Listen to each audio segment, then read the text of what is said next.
Oh, there's a couple of people in here. Yeah. Are we started?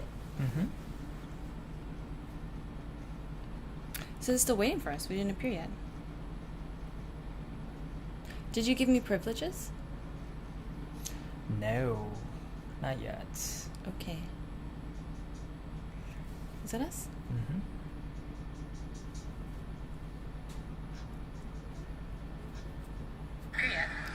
Oh. What's up, people? Hi. We're pretty much on time, but Thank you guys so much for waiting. Already we have Tommy from Turks and Caicos. And then, oh, you know what? I know very little about there. I'm going to look it up. Then Khan is at work, but waiting. Hi, Khan. What's up, Khan? We got your Michael Jackson dancing video. That was nice. Why don't you scoot over that way?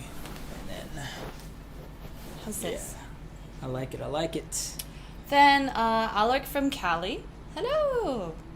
Vida from Ohio. Vida. Miss M from Florida.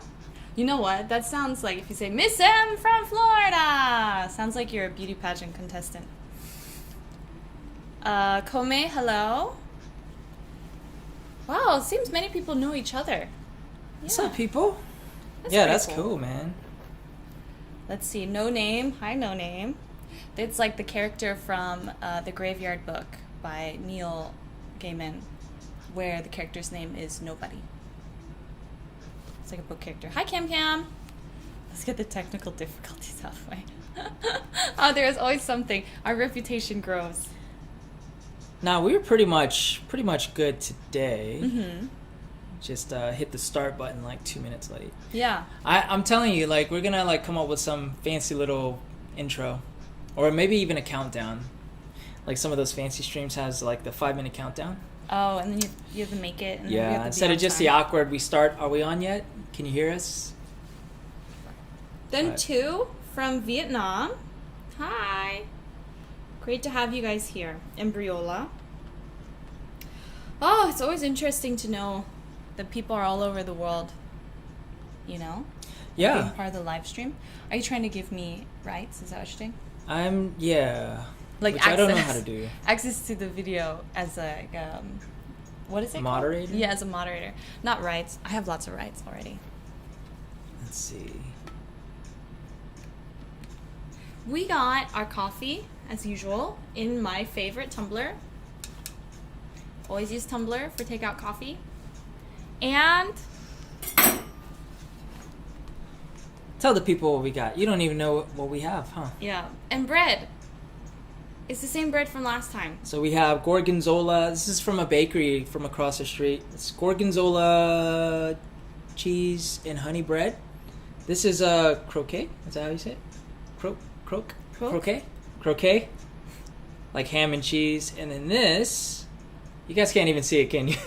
And this is like some chili sausage bread. So we're going to be nibbling while we're hanging out with you guys. Hope you don't mind. They probably think we just spend all day on this couch drinking coffee and nibbling on bread. That would be That's how you nice. guys see us in live stream. This is literally all we get last time and then this time. Twice. Mm-hmm. Maybe we'll switch it up next time. Hmm. That'd be cool. It's a warm latte. Okay, let's see here.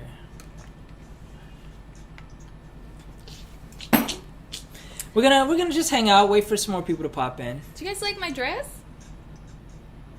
I always ask. It's really nice. First time I've seen This it. is my first time wearing it, that's why. Let me grab something here. I borrowed it from a closet. That way I don't have to keep things in my closet. I save space. Let's see. We have a couple more people. Hello, hello. Oliver from the Bahamas. Hi. Good to have you. Micah, hello. Avril. Oh, from Trinidad and Tobago. Hey, this is so cool. Dongsang from LA, California. As my hunger continues to grow. Aw. Thanks, guys. Very cool. I'm holding on to the vestiges of summer. Before summer flits away through my fingers and is gone before I know it, I must appreciate it to its fullest. I just love hearing her just talk at the beginning of the stream. Why? Just say like random poetic things. They say it just talk as I talk. Oh man. Oh, it's so far away. So I got my ice Americano here. Mm-hmm. So how's everyone been holding up? Coming from the UK. Ah, the UK. I have a friend who works there, and this was like 2 months ago when we chatted, but he said that they were pretty much on lockdown. But then I guess I don't really know what's been the situation since. So what's going on there? What's happening in the UK right now? I'm very curious. Yeah, if you guys don't know, Korea's been rising up in cases the last, I guess, 2 weeks now, or almost 2 weeks. So we were doing really well. For a good while, we had maybe like under 10 or swimming around 10 cases every day. And most of those were usually from the airport, so people coming in. And then we started, a little cluster started breaking out here and there, and then we would go to maybe about 50, 60 a day. Yeah. And then that's kind of where we were until about a few weeks ago, where there was a big anti-government protest in Seoul, and there were like tons of people there. And of course, right after that, you start seeing spikes in cases, and so we got up to a couple of hundred, and we're still there. So I think yesterday we had 300 something cases. 370. The day before was like 400 something cases. So I guess depending on where you are, that may not seem like a lot, but really it is, because the amount of efforts that Korea has been taking to contain the spread has been phenomenal. And when something like this happens, obviously something huge went wrong. So before it gets even worse and we're seeing like thousands of cases a day, we're really just like trying to contain it now. So we're at almost at the highest level of, what do you call it? Not security, but of the coronavirus restrictions or Yeah. like measures. Yeah, so we're like at level 2.5 right now, basically. They out of made 3 up levels. the 0.5 pretty much. Yeah, the third level being total lockdown, at least in Seoul, and possibly, I guess, the country, depending. But right now, I think Seoul just is Seoul. really having Yeah. the big issue. So Other cities are handling pretty well. Like, you know how they were talking about Daegu was where they had the big breakout with Shincheonji some months ago? So Daegu opened up again. But now Seoul, we're kind of worried, are we going to become another Daegu where the city is, no one comes in and out of the city. right, So that's kind of like, we're all wondering on edge about that. yeah. Yeah. Yeah, so I think the next week or two is going to be very pivotal to see how Seoul's going to play out, because, so now we're able to still go out, but there are certain things that are closing, like gyms, clubs, Aww. not essential stuff. Yeah, so I think maybe today will be the last day the gym is open. My Yeah. gym is open, but so maybe I guess another week or two of that and seeing where it goes. So So you have to do home workouts. Yeah, so we're gonna be spending probably more time just home. We might be live streaming more then. I mean, think about it. If we're all at home, Yeah, I mean, if you guys are cool with it, I'm down. live stream every day. that would be very annoying. I don't know. What Not if we for live us. stream? I would have a great time. Well, let me hear from you guys. Like, Yeah. what do you guys think? Would we you have a theme here. would you find it annoying if we live streamed every day? Not that we will. No, we but, won't. Yeah. Are Are you sure you want to test the friendship at I this don't know. point? So what's the max? Like once a week, maybe twice a week on a good week, but like once a week, every 2 weeks. Because right now we're planning on doing it every 2 weeks. So, yeah, let us know. What do you guys think? Also, keep in mind, time works in funny ways. When you can't keep track of the passing days, sometimes you don't know what day it is. Yeah, No Name says some people live stream every day. Yeah. Oh, okay. So, let's catch up just a little bit, if that's okay. Yeah. So, Archer making some japchae. Good. Japchae is so good. I've never made japchae for you, have I? Have you ever made it for yourself? I've made it before. Oh, really? Yeah. Ooh. But I've never made it for you. Jasmine asks, would you go to North Korea? In a heartbeat. Honestly, I would. You wouldn't. It depends. Like, how would you go? Well, after I graduated from university, there was an organization that I was interested in that helped rescue North Korean refugees from the border of North Korea and China, because you know the border is huge. And so I was thinking that I will be part of like the on-ground team, essentially.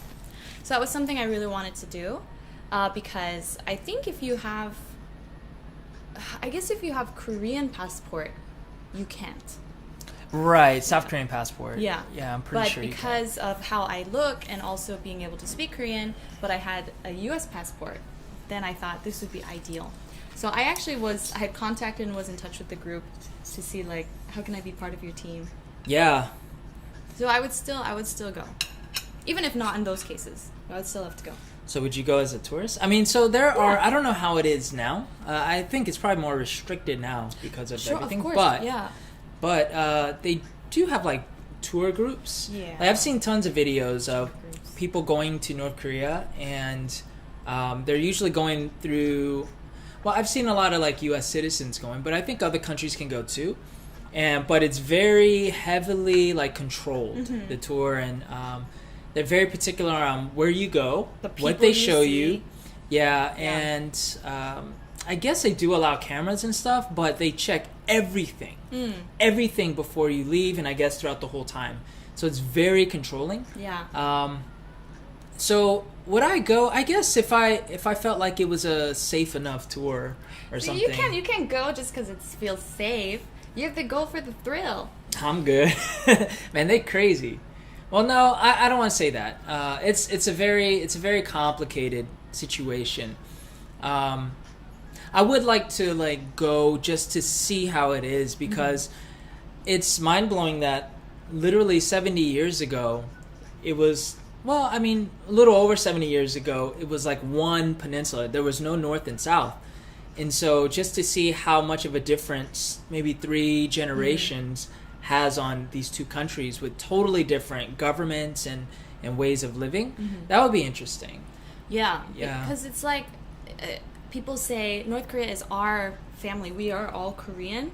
But now it's become so separated by ideologies, lifestyles, even language, what people are accustomed to. There are certain camps that will say they are a totally different country now. Like they're just different people. And the longer and longer that we stay separated, it's harder to deny that and say like, no, we are all the same people. Because in reality, there are definitely striking differences. I think at this point, we still, if we like 통일되면, if we still come together as one Korea, I do believe that there's a possibility that we can become stronger together. That's the hope. But it's taking a very long time, and there are many things changing, in that time span. So it's very, very difficult to say.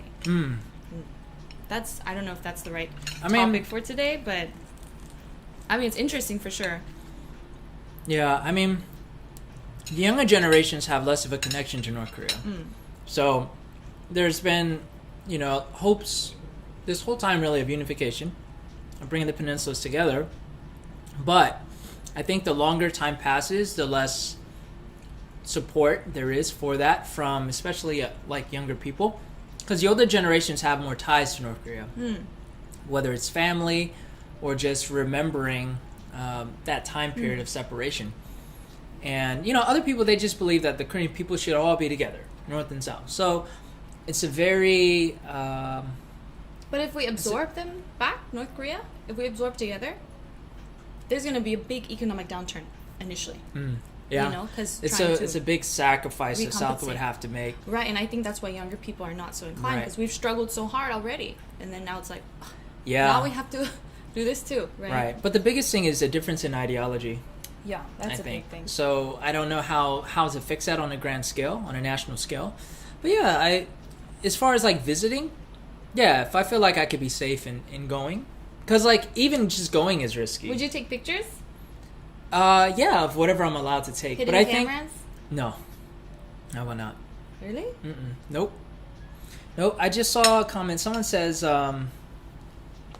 let's see. I think Alaric, I'm not sure how to say your name. He says, what do you know about the American who took the poster from North Korea?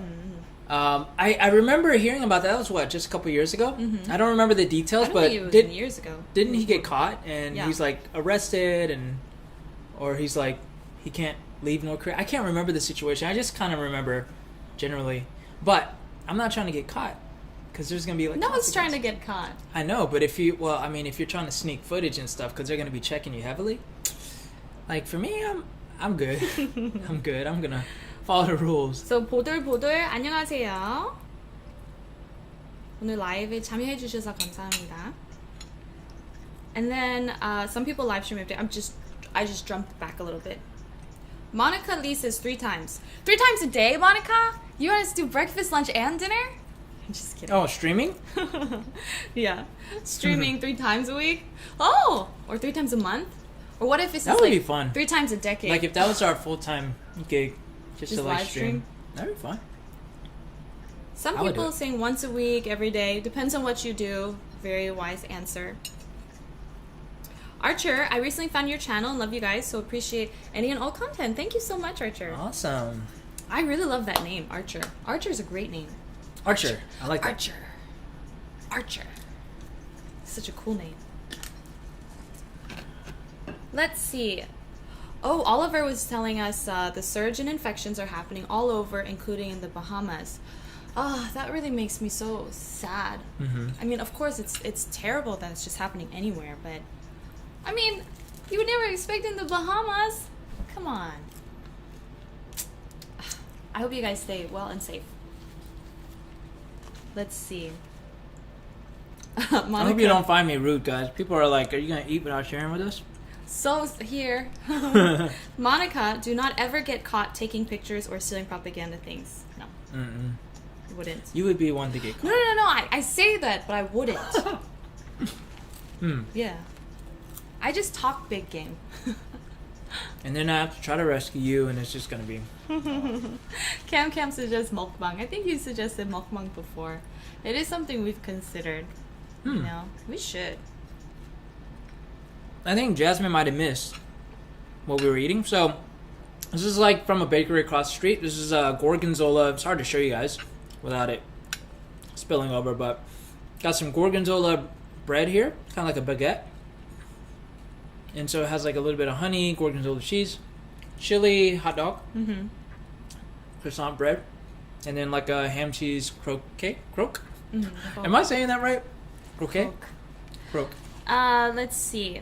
Ricardo thinks we are a great couple. Thank you, Ricardo. Yeah. Oh, Cam, you being cheeky. Let's see. Monica Lee, when is the engagement? We'll just surf over that, won't we? And Andrew Lee. Why can't we answer that? Hang on a second. Monica, are you making up another account called Andrew? And just asking more questions? Because Andrew Lee asked, when are you having babies? That's not happening anytime soon.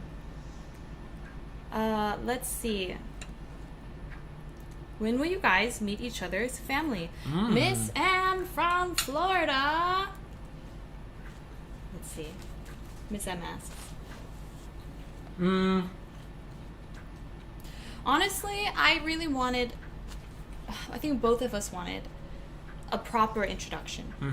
You know, I think especially, maybe this is just us, maybe this has to do with more Korean background, maybe this is what everyone does. But I personally believe family with a significant other is very important. Yeah. So if your family does not get on with him, that would give me very serious reconsiderations. I mean, not to freak you out, but I think that's how important it is, you know? Because I believe it's your families are coming together. Right. Not just, I picked this one person who now belongs to me, or we're married or whatever, right?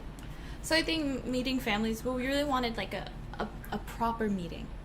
But now with COVID, my parents are in the States, him too, his family. We're here, no way to go.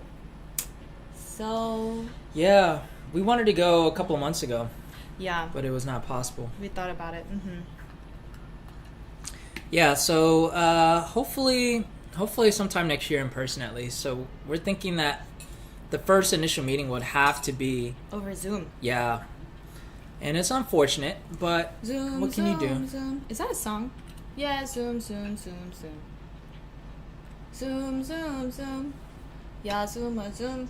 I don't know, but I'm eating all the food. Is that a Get on song? Zoom. Zoom. Zoom. I keep hearing it in my head because I made it up. No, I think it's a real song. Here, why don't you have a bite? Okay. I'll And just I hold will. it. I will take over Let's with the see. comments. Hey! You got a comment by No Name that you're gonna love. You're gonna love that comment. Okay, so I'm glad your channel does not do stupid and fake prank videos. Yes, I agree. That's one of my. It's one of his major peeves. Yeah, it's not my even, peeves. not Well, even so a pet peeve. So, all right. Here's just my opinion. Prank videos are cool, if that's your jam. It's not my jam. I don't like pranks in real life. I don't know if anyone likes pranks, but You don't like pranks? but when it's like fake, but you're trying to stage it like it's real, it's so annoying. And then like when people buy into it, that's where it's like annoying, because to me it's like deception. It's not real. It's not authentic. So the power of the prank is to me null and void. So, but yeah, there are like those channels that do the prank stuff, and you know, that's cool if it's real. If that's what you want to do. I think. But I'm like, I don't know. It's to me, I'm over it. It's old and it's just not my thing. But some of those prank channels, man, they get like so many views. That's why he's salty. I know. And this is like, man, if you're a couple channel and you're constantly doing pranks on each other, I don't know. don't you think that eventually you'll be looking out for pranks? It's like, how do you fall for pranks every single time? I mean, just logically speaking. Yeah, and especially if you're releasing content often, right? Right. Oh, you got me again! I didn't see that coming! Right. But, I mean, a good prank is funny, for sure, if it's authentic, in my opinion. Yeah. Yeah, do you guys agree or disagree? I mean, that's a big thing in life. Oh, okay. It is a thing. Zoom, zoom. No, Xenon? Oh, no. It's from movies Only the Strong. It's a rhyme when they practice capoeira. Dang. How come nobody knows where it's from? It's all from different Might have made things. it up. Paris Baguette is coming to North America. We are so way behind. Oh, Paris Baguette. Patty Baguette is actually already in. I think it is in the States. It's in New Jersey, New York City. In some places, yeah. Maybe Cali. It's, I don't know. I bet it's in Cali. Cam as will well. let us know. Probably It's in Cali. like things like coffee bean and leaf Mm-hmm. and two Tom's two le jour. That's in New Jersey. When I lived in New Jersey, we had Patty Baguette, tous les jours. Han, am I saying that right? Tous les jours. And I'm trying to think of the other one. Yeah, we had a couple of different Korean coffee shops. It's funny when I'm in the States and I'm with like a friend or like we see one of those cafes like Paris Baguette, tous les jours, or like Coffee Leaf and Bean, and then people are like, oh my gosh, this is like the Korean cafe. It's so cool, the Korean cafe. And when it's here, that's like the cafe like, well, you can't get a seat at anywhere else. So you pop in there. That's like the differences. Yeah, it's not like. I guess here, the non-chain cafes are. It's like the McDonald's have more charm. of cafes. Kind of very chain. Nobody ever thinks like, this is such a great cafe. Yeah, Cam says Patty Baguette is already there. Zoom Zoom Zoom was a song for a car commercial. I know that from the spiky hair singer in Xenon. From the Mazda car commercial. Or capoeira in middle school. Maybe it was all those things. Sheila Bakery. You know Sheila. I have a very strange affinity to Sheila. When I was attending university, I took a night job where I would correct college students' English essays. And so I would meet my boss at Sheila Bakery in Gongdeok Station at like 7 p.m. at night. Then I'd go and pick up the papers from them, and then sometimes I would just check them in the cafe in Shilla, and I'd have like, I always ate like the patbang, like the red bean bread, as I was correcting it, and then I would come back the next night and then give it to them, the essays. Oh. Fond memories of Shilla Bakery. Hmm. Mm-hmm. We had Sheila Bakery in New Jersey. Let's see. Oh, Zoom. All the Zoom stuff, right? Zoom, Zoom, Zoom. Interested in having a Zoom call. I'm always interested in having a Zoom call. I'd be interested in having a Zoom call with Keanu Reeves. If he was interested in having a Zoom call with me. But I mean, with you guys, I'd definitely be interested in that. We need to think about that. That's been suggested before. If Keanu is listening, Keanu, if you're in there, please reply to me. See who's in the chat? Does anyone know Some Keanu? weird guy. Some weird guy that I met in New Jersey. That I used to possibly live with in New Jersey. Oh, let me guess. It's so hard to find out. Looking at all the comments you have, all these ones that are very connected to what we're talking about, and then out of nowhere, my Black Thor. Right. He's not wrong, though. It's not racist. Look at these. Hammer wielding arms. What's up, man? Hi, Good welcome. to hear from you. Yeah. That's funny. Lionel Richie and the Commodores also did Zoom? Gosh, there's so many Zooms out there. So I'm wondering though, Zoom. are there other methods of streaming? Because I don't know too much about streaming outside of like YouTube, right? So I know Twitch is a big thing. I don't know too much about Discord. Oh, Twitch. Is Discord like a Zooming service too, or is it just like a chatting group service? What's Discord? It's kind of I know you can get people to sign up into your Discord. It's kind of like, I don't know, like Michael. Mm-hmm. He has a Discord. He does Discord. And he has people there, but I don't know what he does, and I don't know what it's for. But I'm wondering if there are other avenues to stream, or if you could stream on two different things at the same time. Probably. I'm wondering, because What that's if we that's Twitch? something that we could look into, since we'll probably have more time on our hands. Twitch it. Twitch. We could Twitch. Tell mom I said hi. Sorry, it's from Oh, okay. my Tell racist Mom friend. Money hi.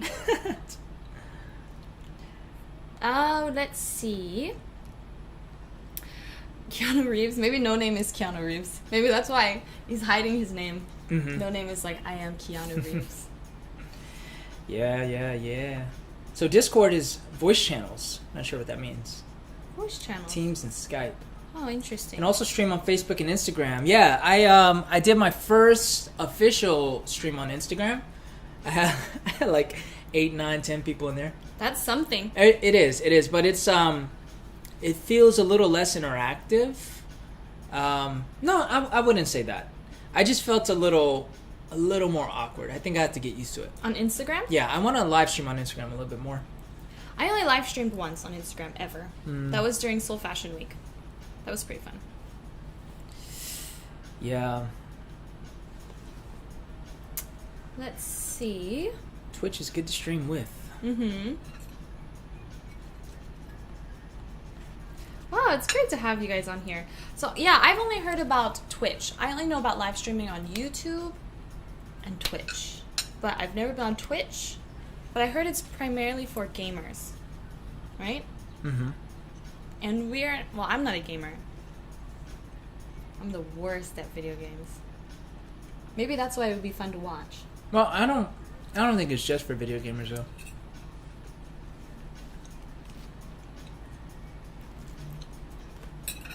Monica asked, "Have we been to Yangyang Beach? You know where that is? Yangyang Beach? Mm-mm. Yangyang? Mm-hmm. No, Yangyang. Is that here in Korea? Let me look that up. So, I don't know if you guys remember, but 2 weeks ago when we were streaming, Becky was talking about how she was going to get her certification in Jeju for scuba diving. Yeah. So, she did technically go to a beach, but not Yangyang. No, I was in the Seogwipo area in Jeju-do. I got my I'll look that up. certificate! Yeah! I'm very proud of myself, you know? I posted my Nanyang certificate on the Beach. wall. Nothing else in my house except my certificate. Very proud of that. So Yangyang Beach is in Gangwon-do, Mm. I think. Yeah, Gangwon-do, which is I guess east side of Seoul. Do we have any scuba divers in here? If you do scuba dive, please send me place recommendations.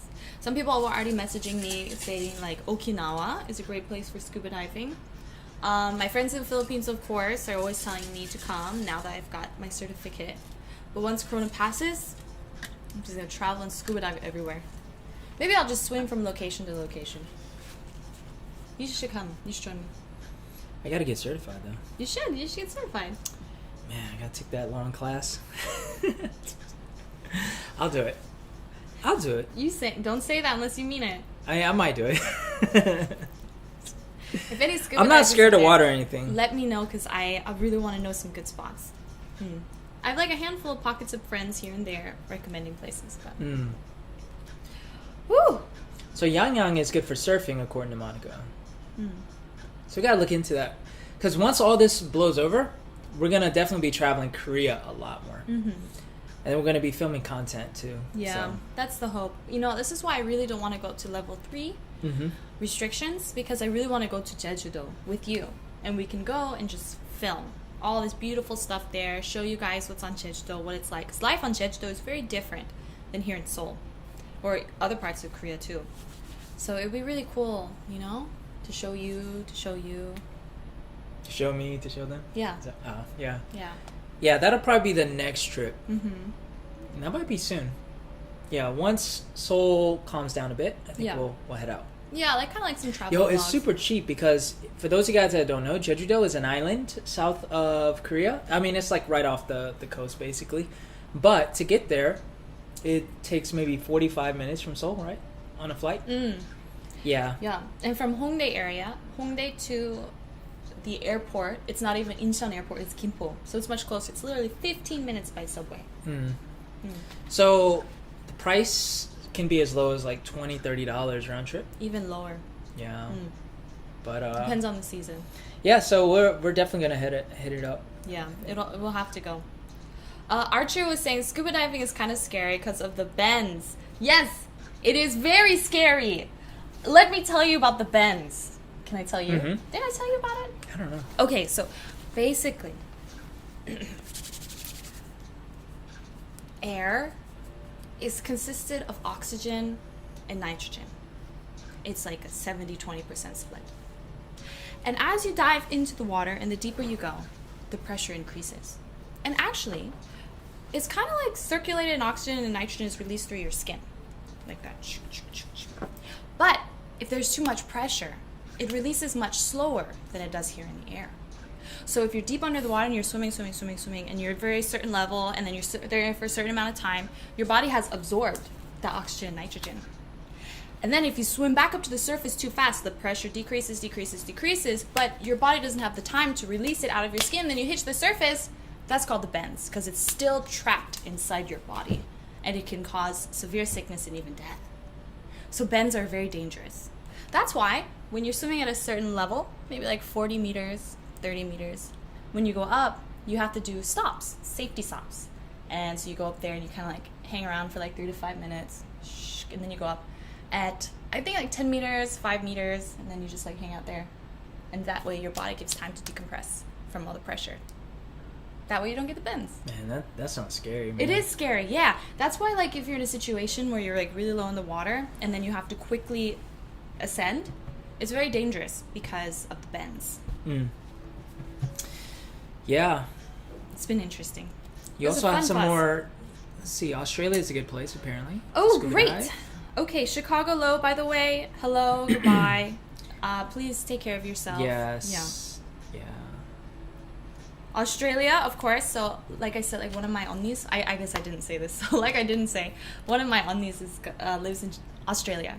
And so, 보현 언니. Anyway, so they really want us to come swim. Really want to swim in Australia. Yeah, no name. Travel vlogging for sure. We want to do very beautiful style of vlogging when we're traveling. And one thing that we have not done ever since it's been about a year now is just go around Korea, just showing the beautiful aspects of Korea, because Korea is a very beautiful country. And this past year, it's been mostly just staying in Seoul, mostly doing like a lot of talking videos or like some other one-off videos here and there. But we want to really start to show more of the beautiful aspects of Seoul, along with teaching about the culture of maybe certain places or just certain things about Korea. That's one of the things that we're going to talk about. And we'll probably get into in a few minutes as well, because like we're thinking about different video ideas, and maybe we can get some help from you guys. And you guys sent some very good suggestions last stream as well, which we screenshotted. But we figured maybe we just kind of brainstorm and see what you guys are thinking, see what you guys want to see, what you guys are interested in. I think that would be very good to get some feedback. So actually, there's a very good segue here, because we have the King Liwei, who said, "Hi Becky and Cedric, I just did a live stream about blackface in Korea yesterday. Mentioned our video in the subs. And it was one of the hardest streams for me to do outside my comfort zone. First off, kudos on bringing up a very sensitive and controversial topic, especially in, I feel like, this current atmosphere, not only in Korea, but I think also in the US. So this video, the blackface video, you guys probably have seen that we disabled the comments.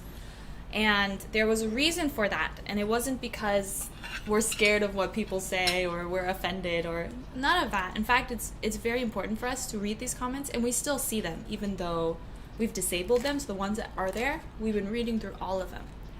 I think the problem was, and you can speak for yourself, but for me, as I was watching this, I started noticing it was a spiral.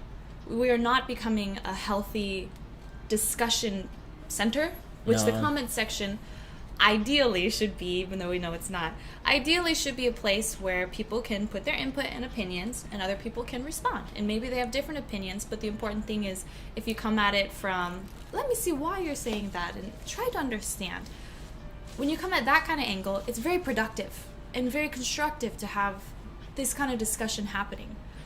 Unfortunately, what we saw were, I guess it was sort of an echo chamber of two sides coming in, and instead of having any kind of constructive conversation, it was really becoming destructive. It was really becoming a free-for-all of just insulting people who didn't agree with you. And that was difficult to see, particularly on this topic that's extremely relevant, still affecting so many people today, and there hasn't been any resolution. And so it was very painful to see that, honestly, and I felt this is not benefiting anyone. Yeah. I've never had to disable comments, or I never wanted to disable comments. As a matter of fact, I was still going to just let the comments be, because I'm like, at the end of the day, people's opinions are their opinions, but I think this one was a little different, and we didn't want people to, because what I started finding out was they were clicking on the video, but they were just reading the comments. Not watching it. Right, and I could tell they didn't watch it because half of them, they would list out everything that we already mentioned in the video, so they assumed that we were probably just complaining about Korea being racist, which was obviously not the case in the video. And so they were like, well, this is why Koreans are mad, And I was like, that's everything what we said. So I'll usually respond, did you watch the video? Yeah. And they were like, I don't have to watch the video. I'm like, see, people were making assumptions. You know? Yeah. So people were just like attacking each other. And I think the last time I checked, there were like maybe 700, probably 800 comments on that video. So yeah, it just wasn't healthy, and it was starting to become more like Korean people coming to the video. I guess there are like more Korean netizens coming to the video. There were a lot of, there were a handful of Korean people who watched the video, who appreciated our approach, whether they agreed with it or not. But then there were those that were just angry and upset, and they were upset at basically anyone who is speaking out about this issue, right? And not defending Korea, in a sense. Right. Which, again, we weren't attacking. We didn't attack Korea at all. If anything, we defended Korea, honestly. Tried to explain. Yeah, so it was tough, and we were just like, you know what? We'll just go ahead and disable it. That way, one, we don't have this back and forth continuing, and then two, people who actually click on the video will actually watch it. If they really want to see it. Or they can click off. That's right. Yeah, and we obviously leave that venue of communication available. Still, the email is there, and we did put it in English and Korean, saying, hey, if you guys want to continue this conversation with us, you can always email here. So you will see the people who actually watch the video, who actually have something to say and want to learn, will email. But we were noticing, and I don't know where people are coming from, but not to get too much into it, Sandwichity's Instagram, he deleted it, right? And people, specifically certain camps of Korean netizens, were bringing up old topics and going out of their way to vilify him, right? So at that point, you see, this is not going anywhere. In fact, it's just getting worse and worse and worse. And we start noticing people coming to our channel, not watching the video, making accusations, and then insulting people who are leaving genuine questions or comments on the channel. And when it comes to this kind of topic, right, it's very racially charged. And you'll find people leaving comments or questions who are genuinely hurt, who genuinely want to know, why did this happen? And having somebody, like a stranger, just come in and insult you, like, you shouldn't feel that way. Right. That's not only going nowhere, it can really, really further damage somebody and how they feel about something that is very sensitive. So it was really hard. But I think the decision to disable the comments in this case, because we always want to encourage communication, was, I think, the best option. Yeah. Yeah, so we learned a lot with this video. And also, you guys know that this video isn't primarily to talk about, like, racial issues from the standpoint of, like, racism all the time. We hit it when we feel like it's relevant. And we talk about our culture and we talk about race from that standpoint, more so from the appreciating aspect or just our approach or perspective. Right. And so we didn't want to give the people an idea. Just massaging my face. We didn't want to give the people the impression that we're just sort of this, like, commentary channel that we comment on these issues. It's like we just wanted to bring it up, and we wanted to bring up this one specific issue. And move on. Why do you have to be some special political commentary person to talk about these things that are touching on everyday, ordinary lives? Right? Touched on our life and ordinary life too. Right. Yeah, so that was kind of the, I guess, the long answer to that. But let's see. We have a new subscriber, and it's from Pam Evolve. Ooh, okay. Hi. It says, do you know why or have any idea why almost none of Sam's celeb colleagues came out to support him? It was sad to see. And that was one of the big things that we talked about. Maybe we can offer our opinion. We don't know for sure. We never can say why people make the choices that they make. Yeah. That's for sure. However, we can speculate depending on what we know contextually. And contextually, Korean entertainment culture, or society, I guess, is closed. It's narrow-minded in the aspect of you can go this far, don't cross the line, right? Very closely regulated. And what the Korean public says about you can end or continue your career. You know, if you come out controversial on some things, let's say Kanye West, he hasn't been canceled, right? And he's been very controversial. Yeah. However, that would never fly in Korea. And I think some parts you are seeing people's real colors, how much they really are willing to stand up for someone they call their friend. That's one thing, maybe. The other thing is they're just saving themselves, you know, not willing. They're like, this is not the mountain I'm willing to die on, basically. Right. And again, I'm trying to come from a place of understanding. Yeah. Not necessarily agreeing, but just understanding, like, why people do the things they do. And keep in mind that what Becky just said about the entertainment industry doesn't apply to just foreigners. It's also Koreans. Like, it's very politically correct. And I'm not saying it's bad or good, all right? As I'm sounding like I'm being politically correct. It is what it is. That's just the system. That's the game of this sort of entertainment culture. And one thing that you notice is, because we were because at the time we were like, why isn't anyone saying anything? Like any of Sam's like friends and like foreigner associates at least. And we went on Sam Hemington's Instagram. And Sam Hemington is someone that Sam Ochiri has worked closely with. He's another foreigner from Australia who's very famous here. And he didn't say anything from what we could see. He didn't say anything. Yeah. We checked out some of his pictures that Sam is, the two Sams are together in. And there were hateful comments even on Sam Hamilton's post. So these netizens came onto Sam Hamilton's post with Sam Ochiri in it and was just like dogging him. They're just going out of their way to spread negativity. Yeah. That's why it doesn't compel any further helpful discussion. That could be another reason why no one brought it up, because maybe they also saw that too. Like, wow, this isn't going anywhere. Right. Yeah, so man, it's tough, and I don't want to like. It's very tough. We can't speculate for them. No. Yeah. We can't speak for them. It's just oh gosh, and it's hard for me because it's like, man, I see both sides so clearly. Mm-hmm. You know what I mean? But anyway, very hard. It is a sad situation. Yeah. Let's go back up just a little bit. Is that okay? Yeah. Martina, thanks for the education on Benz. Learned something new today. I'm so happy. I love learning new things and sharing new things, even if it's things like Benz, because nobody's interested in Benz, but now you are. I want a Benz. Then we have Jessica Petit Frere saying, yes, city tours. I used to live in Chuncheon. So many great places. Chuncheon은 I don't think I've been. Ooh, I've been. I went once. Yeah. They have a very nice, beautiful lake, Oh. and I had 닭갈비 there, which it's known for their 닭갈bi. Oh yeah, Chuncheon 닭갈비. Yeah, so it's like, I guess, marinated chicken ribs. Yeah. So good.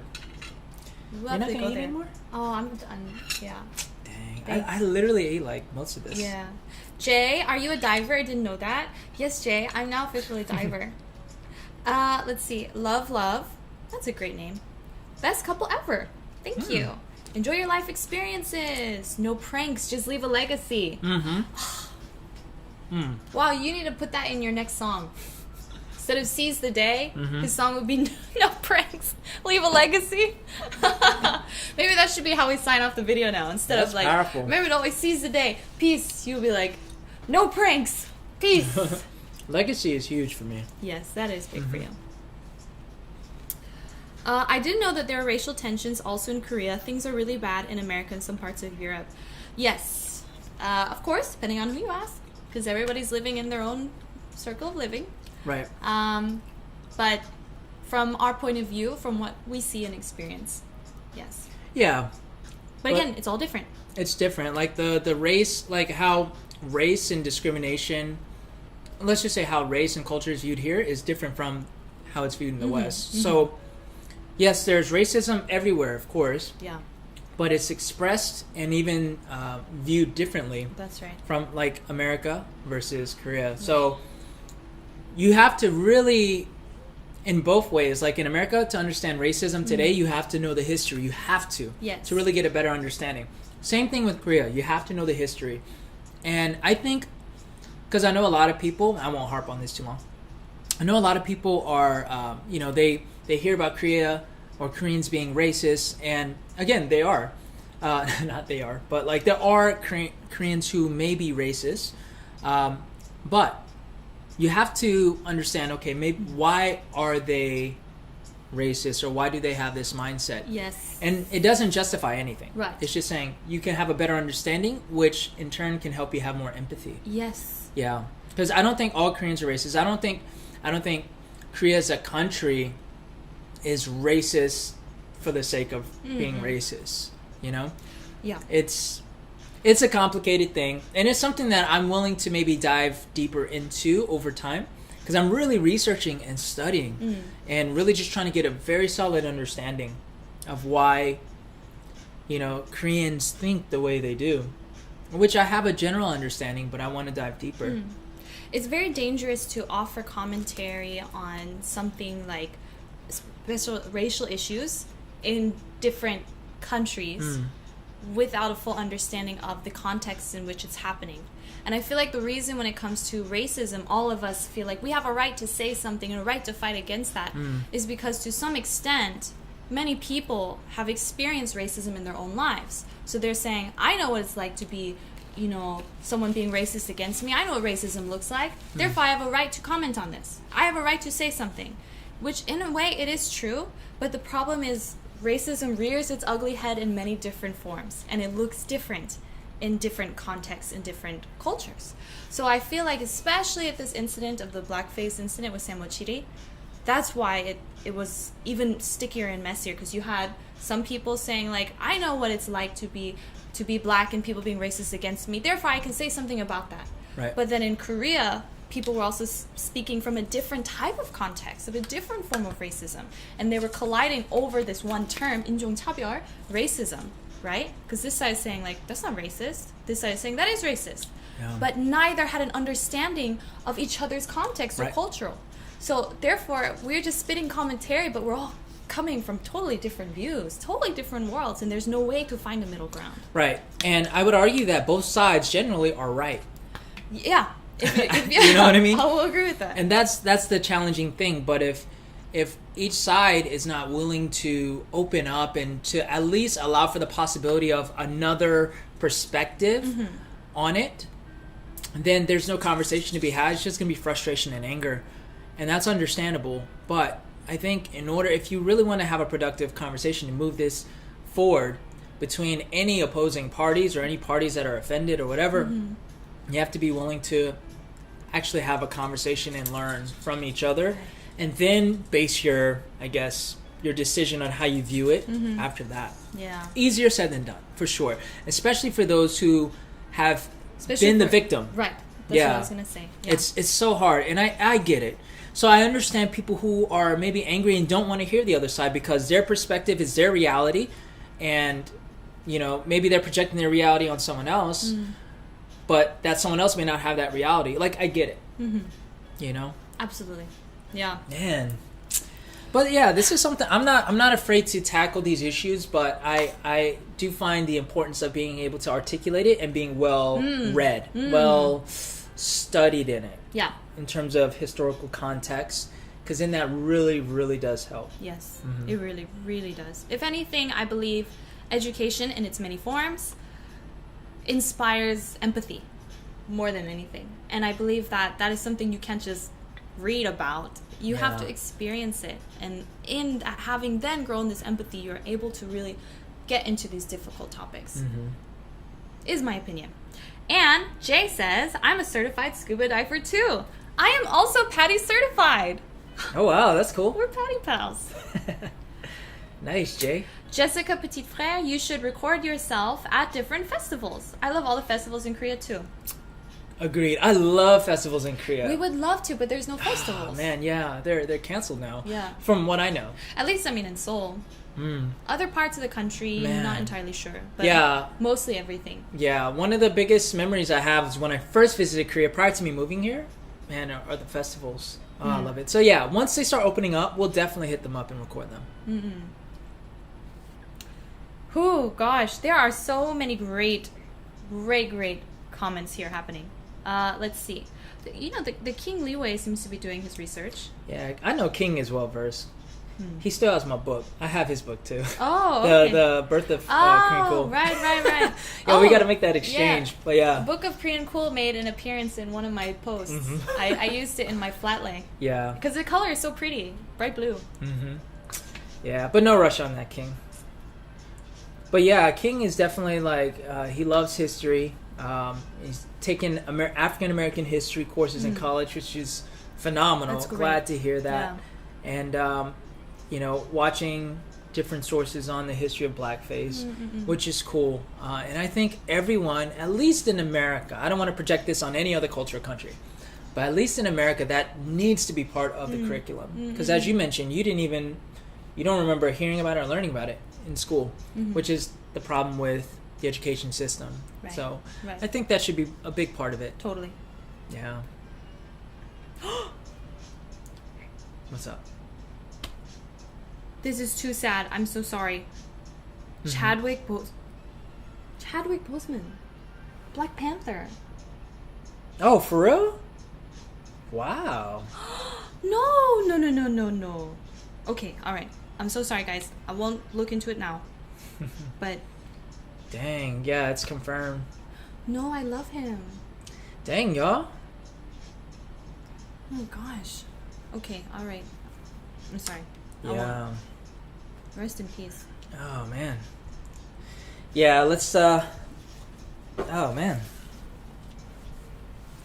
I need to watch Black Panther too. I didn't even watch it. I should definitely watch it now. That's really sad. That's so sad. Yeah, so I am a songwriter. More of a songwriter producer than a singer, but I do sing. You okay? I'm so sad. I just think that's really Yeah, and then Fanny Annie, what's going on? What's going on? Saying we both look great. Thank you. Yeah, better late than never. We're glad we're in Korea, but we're not looking at the U.S. like haha suckers. So we hope you guys are doing. We hope you guys are doing okay over there too. Yeah, really, really. Yeah, our families are there. Mm-hmm. So.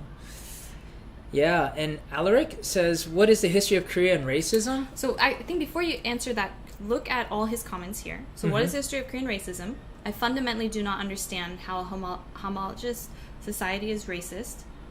Homogeneous society is racist. And then down one more. And who are they racist against? And what is significant about their relationship? So first off, significant about relationship, I think is separate. If you're asking about what's significant about our relationship, there's nothing significant at all. We're just two people who found each other. Yeah. That's that. As for the other aspects of how homogenous race or society can be racist and what is Korea racist against, what is their history of racism? Do you want to touch into that? Just briefly. We don't have Super to. briefly, yeah.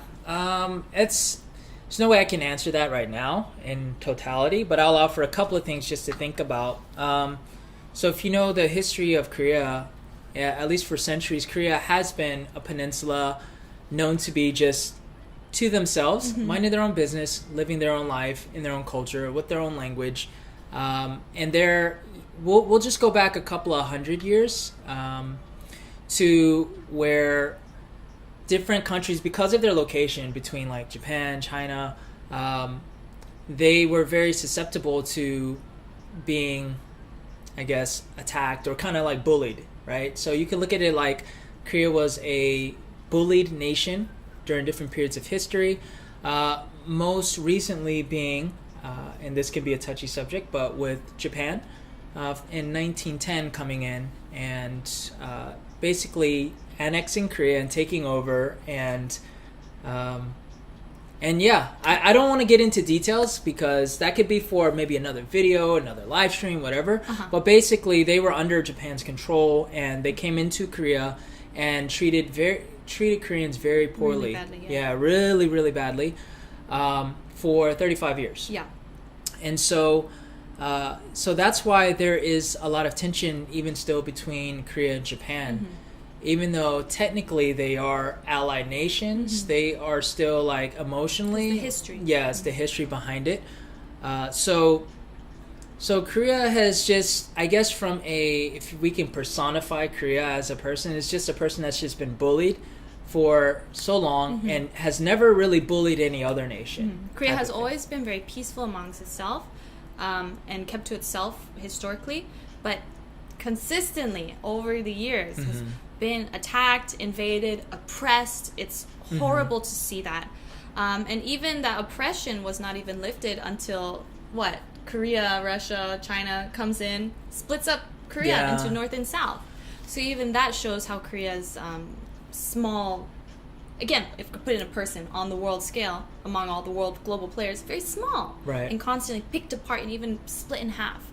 So you can understand why there might be deep-seated dislike or resentment towards certain nations. Not to say every Korean openly expresses that, but we call it Han, right? Deep-seated, resentment, something, the small person being taken advantage of. So that does exist, I would say.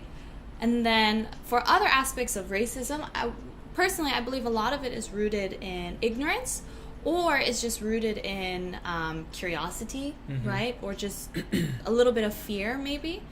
meeting people that they've never seen before. When you're a homogenous society, I believe there is more likelihood that you might be inclined to be racist when you first meet somebody you've never met before. It's kind of similar to babies crying when they see someone of a different color than they're used to. This happens. It's because it's a little shocking, a little scary, and if there's not proper, meeting each other, learning, oh, you're just another person like me. If that doesn't happen, then this fear can continue to grow, right? So I think this is why there can be inclinations, especially in a homogenous society. Right. Yeah, so if you sort of look at it through that lens, you can make sense of why people might perceive Koreans to be, I don't want to say perceive, but why Koreans can come off as racist. Because, I mean, sometimes they can be, but again, it's from a different perspective, right? It's from a perspective of they've always been to themselves. And you got to think, it wasn't until 1988 where the borders were freely open. And because Korea was under from the end of, I guess, the armistice in 1953 all the way up until 1988, they went under a couple of different presidencies, and they were under a democratic capitalistic system, but it was still very under a dictatorship type of militaristic. Right. And so Koreans in the South, this is not speaking of North is a different story. In the South, they still weren't freely able to just leave the country or travel. It was still very closed off. And yeah, they were allowing foreigners to come in outside of just the military, the U.S. military, namely.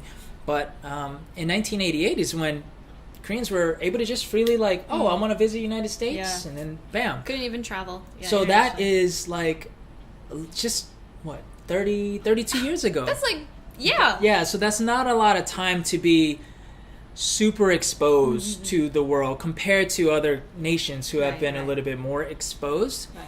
And so basically how I look at it is Korea has played catch up and is still playing catch up with a lot of other developed societies, because now we're a first world country here, highly developed, one of the top countries in the world as far as being advanced and developed, and Korea is still just catching up to I guess more global people and cultures and things like that generally. So that's, I guess I'll just kind of leave it at that. But if you have that sort of context, then it's a little easier to see how maybe they're so used to just being amongst themselves, and maybe a little, I guess, within the culture, they're a little standoffish with people that are different. Now, again, there are people that are racist, in Korea. So we're not defending that. And there are people who, in Korea, that might look at other, for example, Asian countries and look down on them, which we don't agree with. Right. So I mean, there's just a lot of different factors and reasons. Yeah. Oh man, I want to go deep into it. You spitting these facts. I just want to go deep into it. And here's the thing. On this channel, I'm going to talk to Becky about it. And this, so I guess in a bit segue into us brainstorming about future video ideas. I want to tackle these issues from a very educated and maybe objective as possible standpoint of talking about Korean history, and including in that, we'll talk about race and cultural relations, and maybe do it in a way that is educational, but also maybe a little emotional, helping viewers to connect with the stories, And I think that would be a good idea. But for now, I think it's a little premature for that. But yeah, I want to really we could go into that. If yeah. Maybe But a video. I'm studying more now than ever, really, just so that I'm able to articulate that. Yeah. Khan said, like you said, we have to understand the context in history. Thus, we will be able to show empathy and spread awareness. There is no change without love and empathy. And wholeheartedly agree with you there. Josiglin from the Philippines. Hi, thanks for joining us. Oh, I forgot. Salamat po. Yeah. Salamat po. We'll have to watch Black Panther. We must do that. Yeah, for sure. Remember, I always say he's my favorite. I love Black Panther, Yeah. Man, I can't believe it. Okay. We'll watch that. Josiglin, thank you very much. Let's see. The King Liwei says, take care. Let you know when he comes up to Seoul. Oh yeah, King. If you're still on, Take care. We'll definitely talk to you soon. Again, Jessica Petitfrère, I found that in Korea, people were curious and not racist in my experience. Everyone asks questions about my braids and skin color, but not out of malice. I obviously can't speak from a person of color's point of view, but I do believe it is more out of curiosity. Right. And then she follows up.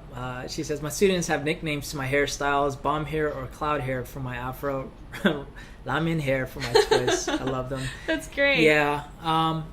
Yeah, I know some people might be offended by that, but like, you know, I'm glad that Jessica, you're at least looking at it from a more positive light. And I'm sure you're using those moments to actually teach them. Yeah, so that's pretty cool. That's cute. Korean kids are like that. Even like when I was teaching my first year here, they would say stuff like, they used to always call me Black Panther. It's one of those things where it's like, all right, so I guess they think all black people look alike. No, it's because Black Panther is handsome and cool No, and of course. fit and strong. Of and course. they think you are too. It's a great compliment, but they thought I looked like him. Oh, well, you don't look like him. Right, so anyways, it was cute. It was very cute. Let's see.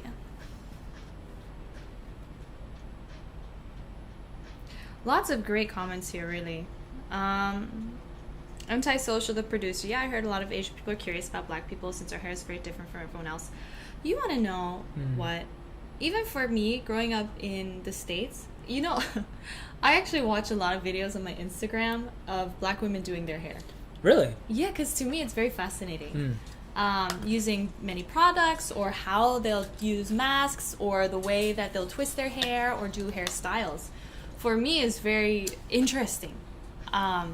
And looks painful, to be honest, doing like those tight braids. I don't know how you women do it. I think it can be, especially when you're like the first couple of times, because your scalp is a little more sensitive. Yeah, they really gotta, especially when you're doing like cornrows. Yeah. Yeah, I find it really fascinating. Yeah. Let's see. Welcome back, Dexter. And we're very sorry to hear that about your relative, and we hope that he can feel better soon. You know, I just bought an air purifier, and air purifiers in Korea are very common because of the yellow dust. But what it does is it literally sucks the air that's in there, and it purifies. It's a special filter, and then releases the clean air. So it's filtering all the air that's in your house all the time. And it has a little light sensor. I don't know if they have these in the US. I guess they do, right? I'm sure. Yeah, a little light sensor, so it informs you what the condition of the air is. Yeah. So that could be a really great way to prevent maybe some infection or something circulating in the air. So I just bought mine like 2 days ago, so maybe that's helpful. And it's not that expensive either. They have different sizes too. Yeah. Oh, wow. Good to have Ivy here. Hi, Ivy. Thanks Hello, for joining Ivy. the chat. Yeah. You know, Ivy, actually, I read all your comments. I read all your comments on the blackface video because I think you did a really great job in addressing people who are very confrontational. So I really appreciated your discourse. Yeah, definitely. Let's see.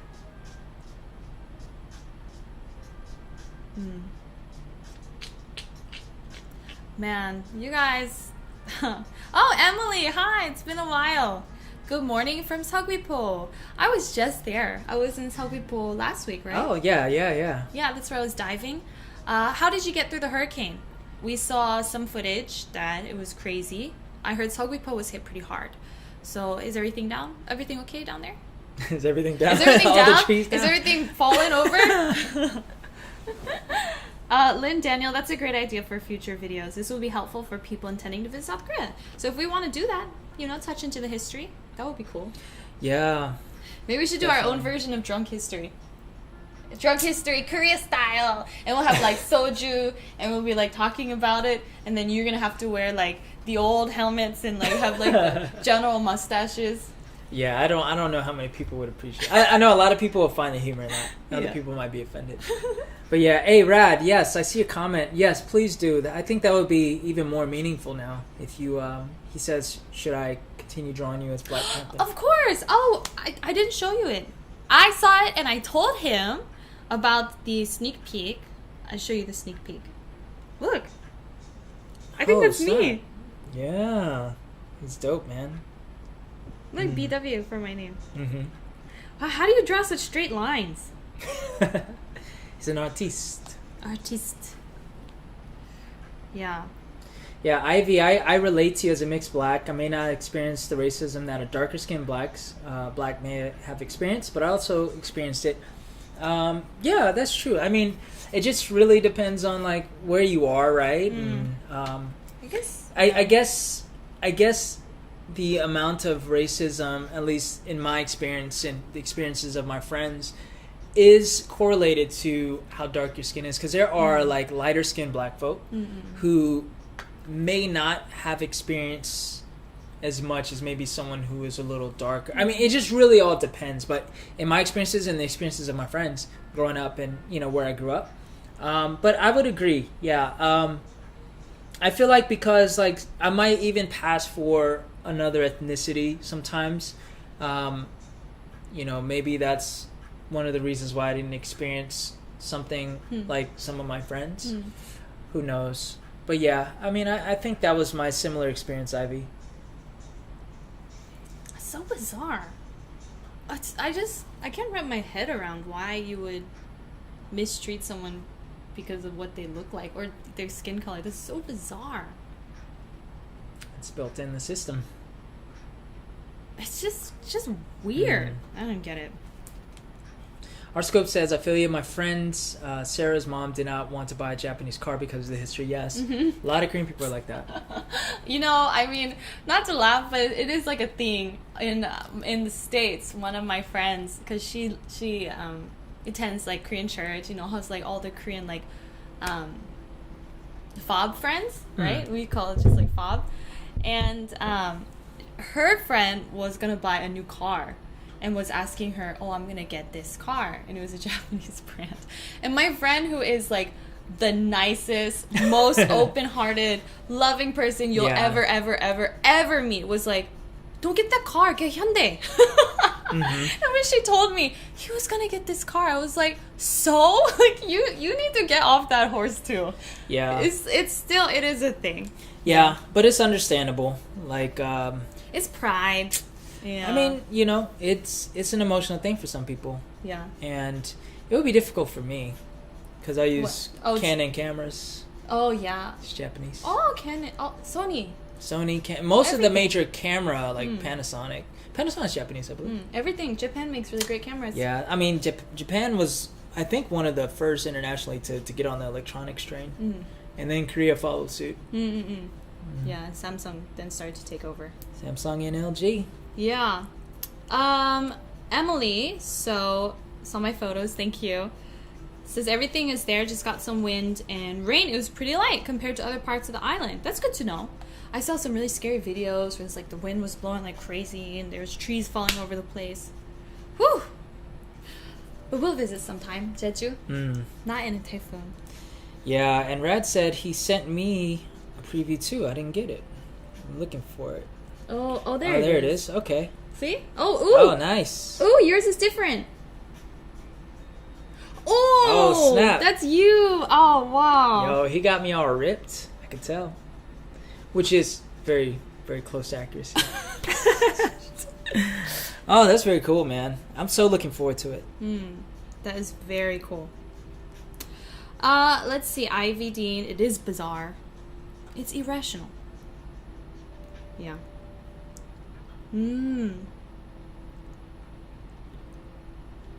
Very, very interesting. Will, hello from London. Welcome. We need to visit London too. So many places to visit around the world. Somebody messaged me from Kenya, and he was saying we need to come visit, and he'll host. Oh, for real? Yeah. Kenya. London, yes, would love to visit London. I visited there. That was 3 years back, I believe, around Christmas. And it was very funny because, so I grew up reading Britlit. I read so much British literature, right? And the way people talk, and then, and like listening to like the radio. And so you create, I think, this imagination in your mind, what London's gonna be like, especially if you're reading like old classics or like books where people are still riding hansom cabs and horses, you know, through foggy street of London town. Mm-hmm. So you have this mindset. And then when I visited London, it was like seeing all of that come in front of my eyes. I was like, oh my gosh, this is exactly what I thought it would be. And then we went to a pub and heard this old, two like old gentlemen talking with each other. And one is using a very strong type of accent. Someone's using a different strong type of accent because England has so many. And I couldn't stop listening because it was so funny. It was almost as if they were like mimicking what I would imagine in my mind, but it was reality. It was very fun. That sounds cool. Yeah. I haven't been to the UK. We'll need to visit. I love accents. Yeah. Yeah. Do your British accent. Do yours. I will not do my British accent. Ew! Accent. What is that? Well, how was that, Will? Embarrassing. That's not... What? It's not? Are you trying to do an English accent right now? Yeah. That's not at all. I'm trying. That's like Irish or something. Don't hate. She's a hater. Oh, gosh. Yeah. Ernestine says, don't forget about blacks who back in the day passed as white due to racism. Many left their families, cut them off, and moved to larger cities to live as white. That's painful to hear. This is why I still like white passing. People bring this up. And it can be a considerable problem, especially with some people. Yeah. Yeah. Society can be an ugly thing. Let's see. Yeah, and then on top of that, Lynn says, the racism lighter-skinned blacks experience is racism. Yes, I agree. I hope you didn't misunderstand what I said earlier. It's not just directed at them, but they may be experiencing it as a spectator. However, it's still racism, which is very true. Very true. You know what? I think live chat next time. Oh, never mind. Sorry, I don't know where my mind is going. Ayla Roberts, or Ayla Roberts. Hi, what do you say to someone who wants to relocate to South Korea or Japan? I'm in university from Arizona, USA. 19 years old, possibly thinking about relocating to Seoul or Tokyo. Honestly, it comes down to what you're looking for, what you want. And if you have a particular affinity to food, types of food, because the foods are very different. Yeah. And also like what you're hoping to get out of this. If you just want to go for a short-term trip, or if you really want to focus on a type of study that is more common in one place versus another place. Because Tokyo and Seoul are very, very, very, very, very different cities. I think some people who haven't experienced might think like, oh, they're very similar, one or the other, but they're very, very different. So it just really comes down to what you want to experience. I am totally unbiased, and as a third-party outside observer, would definitely say Seoul. However, you need to make the decision yourself. Yeah, I mean, if you want to drop some more details on like what you're looking to do, maybe we can help you further. But yeah, I would vote Seoul too. But both places are cool. I went to Tokyo once. It's Debbie from PR, Puerto Rico, right? Puerto Rico. Hi. Love you guys. Blessings. Debbie, good to have you here. Oh, No Name says maybe you can do quarantine cooking videos. Or gardening. Gardening. That's funny. There is no plot of land around us for miles to see. Except for the park. Okay, there's a park right nearby. But there's no in this building. I mean, we can't just go out there and plant stuff. Well, we could, but we'd probably get stopped. Yeah. Quarantine cooking videos. Yeah, we're actually thinking about that. I mean, let's see. I just wanted to make sure we're caught up on the comments, because then we could talk a little bit about some of our, like, ideas that we had. No Name says your accent sounds like an Indian accent. You're not even on the right continent. Oh my gosh. That's funny. That is funny. Yo, Jack is in the house. What's up, Jack? Who? Our Jack? Yeah. Jack! Jack! Jack! I miss you. I miss saying you and greeting your name like that. You. What's up, man? Are you like back in Korea, or is that like next month or something? Jack is wandering around Canada or something. Taking dope photos as always. Yeah. Jack! Oh, speaking of food, is it easy to be vegan or vegetarian in South Korea? Hard. It's yeah. From what I know, it's challenging. We have a friend. She's vegan, and do you know who I'm talking about? No. Okay. Oh. Yeah. So actually, I did a video about 2 years ago now with my friend Kate. And if you go back, if you want to check it out, she talks about... Great video. Yeah, she talks about her experience as a vegan here in Korea. So that might be helpful. Well, but that's not the main point of the video. Well, that's the main talking point. No, I thought it's a Korean adoptee. No, not that video. Oh, okay. She's in that video. Right, That's her I video. was confused because I was like, that has nothing to do with being a vegan. No, so 2 years ago. That's the video I was thinking of. Yeah, so if you just look up Skycedi vegetarian or vegan, it should pop up, and it'll be a picture of me and 2 other people in the thumbnail. Yeah, and he's looking. I forget the confused. title. He's like, "How can you be Matter of fact, vegan I'll find in it. Korea?" I'll find it. Okay, why not? But you should watch the other one though. That one's really nice too. Yeah, doesn't have anything to do with being a That was vegan. the main point. I was like, did I watch the wrong thing? That has nothing to do with being a Yeah. vegan. So anyway, it is certainly possible, but I think it is more challenging because there are a lot of meats, meat-based, I guess, dishes, but there are a lot of vegetables here too. The thing is, when you go to restaurants here, it is a little more difficult to say, to like customize your order sometimes, and like order a food sometimes. I'm so sorry, but Will replied to your accent and he said, "That was okay," with a period at the end. Dang. Well, I'll take it. That's funny. Jessica asked, what are your favorite Korean foods? I don't drink, but I miss haejanguk. Haejanguk is still good, of course. Favorite Korean foods? It's with the mood strikes. Kimchi jjigae is always good go-to. Samgyeopsal, 삼겹살. grilled pork belly. 차돌박이. I mean, just in general, Korean food is just very 누룽지. good for me. Even if you just have like rice and kimchi and spam. And cucumber with That's gochujang. her. That's the most keep-on basic. That's her. Yeah, Jack is back on the 8th Or of September. sweet potatoes. If you have a campfire, you wrap your sweet potatoes with tin foil, and then you just bury them in the embers, and then just let it roast like that. That sounds good. It is good. It's good. Hey, Jack is back on the 8th. Jack! Yo. And Colin says, don't forget to hit the like button, people. Thank you, sir. Oh, Thank you, Colin. Yeah, definitely hit the like button. There's 65 of us in here, I think, right now. So, yeah, just hit that like button. Ooh, okay. Isla says, for me, I'm not looking to really study there, more so to relocate and start a whole new life for myself as a young African Native American 19-year-old woman. Which one is more friendly towards POC, people of color? I don't know, because I can't speak for Japan. I mean, generally, you'll be fine here as a person of color. You're not gonna like be harassed per se. I mean, there's some people that experience things here and there. Maybe microaggressions probably is more common, like day to day, Than some outward right? hatred. Not that doesn't happen, because that does. I can't speak for Tokyo though, because I don't know. How about this? All things aside, doesn't matter culturally, like if nothing else matters to you at all, and you're just like, I just want to go somewhere new, Seoul is cheaper than Tokyo. Is it? Think about it. Taxis in Tokyo, maybe about 7 USD starting.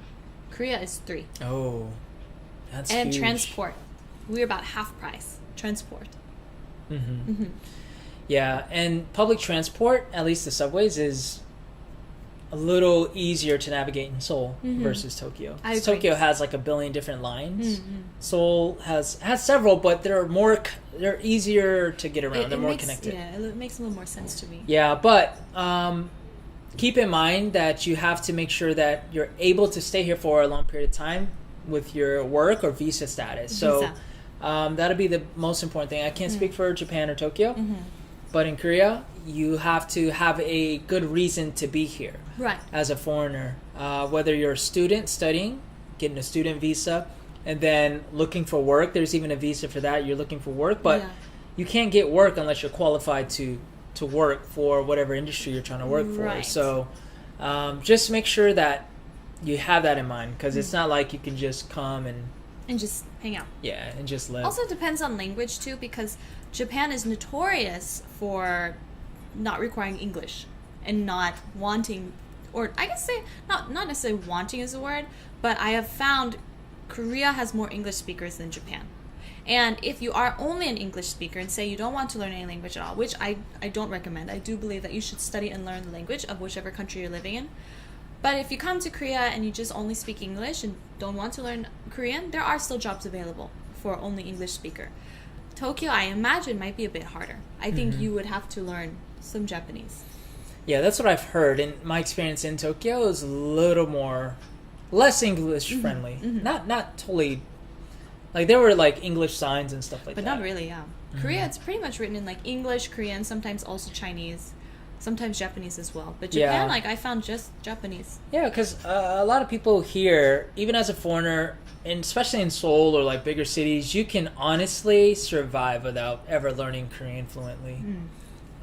Not recommended, but you can definitely do that. Will is on fire. He says, "My Jack sounds so Titanic." That's where I got it from. So that's why every time I say it, Jack, that's where it's from. It's quite obvious, isn't it? Oh, is it? No, but it is on fire. Maybe it's because my acting is so good. It's on fire. Thanks, Will. But Jack has to quarantine for 2 weeks. Oh, when he gets Jack. here. Yeah. Jack. And he also asked if the cafes are closing down and the restaurants. No, not just yet. So they're open between a certain amount of time, and then after 9 p.m. all the way up until I think early morning, it's only takeout. Yeah, you can only do takeout or delivery. So you can't sit down and eat inside. And that's until, I guess, something changes. Guess until forever. Yeah, and there are other places that are closed too, like the gyms and Yeah. clubs and certain bars, I guess. Bars and clubs have been closed for some time now. Well, some bars are still open. Like, I guess. I guess if they fall under the radar of like cafe. Mm-hmm. Yeah. And spam. Yes, spam. Proper spam. I guess spam is, to some people, I think spam is like bologna. Like, I would never eat that. Spam is great. I guess, I grew up with on Korean spam. food. Yeah. Have you ever out of the blue had a food craving recently? Ernestine, I will tell you yes. And it wasn't a good thing. I wanted hot Cheetos more than anything in the world. And you got it. And I got it. Well, what happened was I went looking for it. I visited 2 international markets because we went to Itaewon. And I was like, let's go find hot Cheetos. I didn't find any hot Cheetos, and they didn't have any. And then I went to the Hyundai Baekgwajang.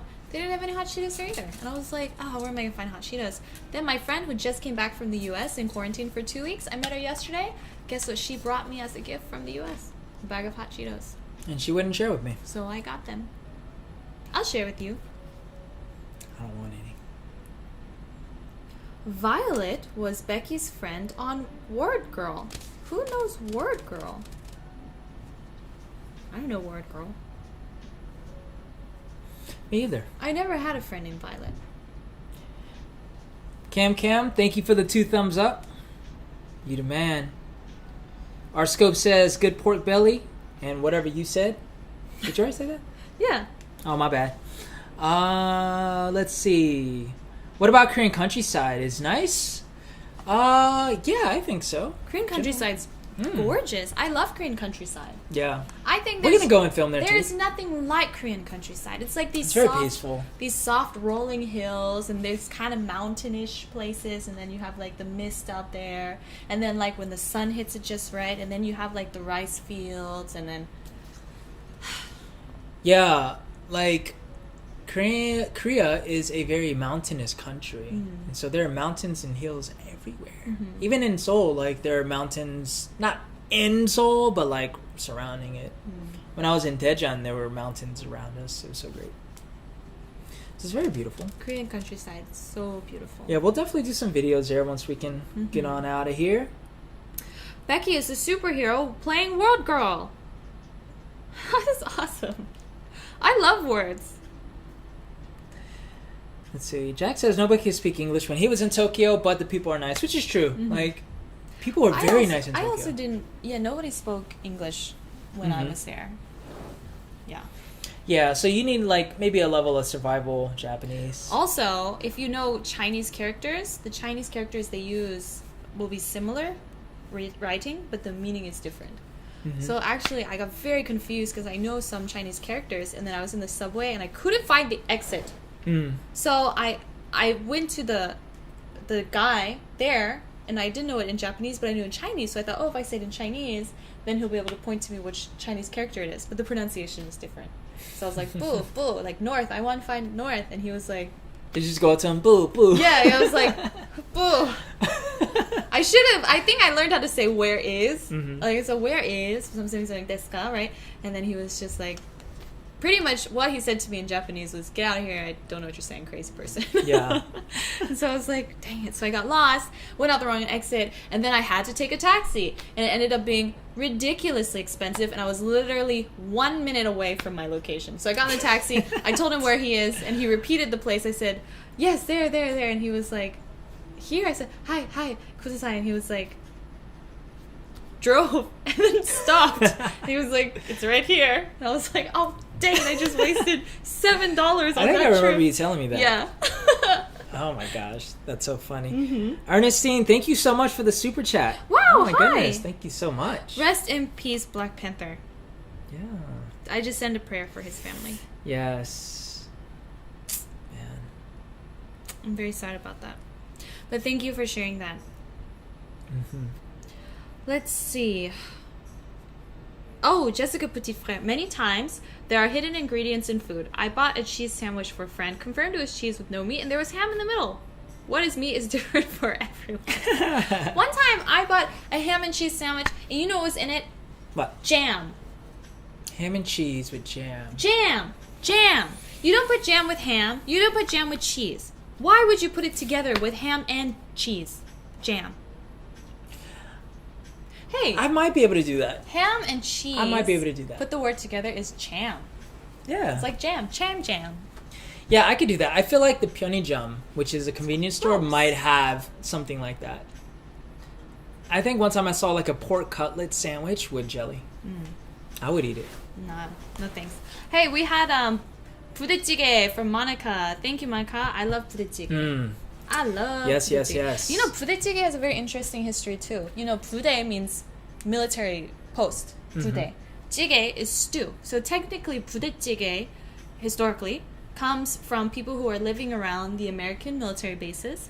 And then they would take whatever food was there, and it would be a mixture of Korean and a mixture of what they got from the American soldiers. So that's why you have things like Spam, which I think is an American thing. Spam, ramyeon, right? But then you'd have hot dogs, which is also American thing, sliced up, put in there. Cheese, but then kimchi as well. So 부대찌개 is literally a stew mixture of American and Korean influence. Right. 부대찌개, military-based stew.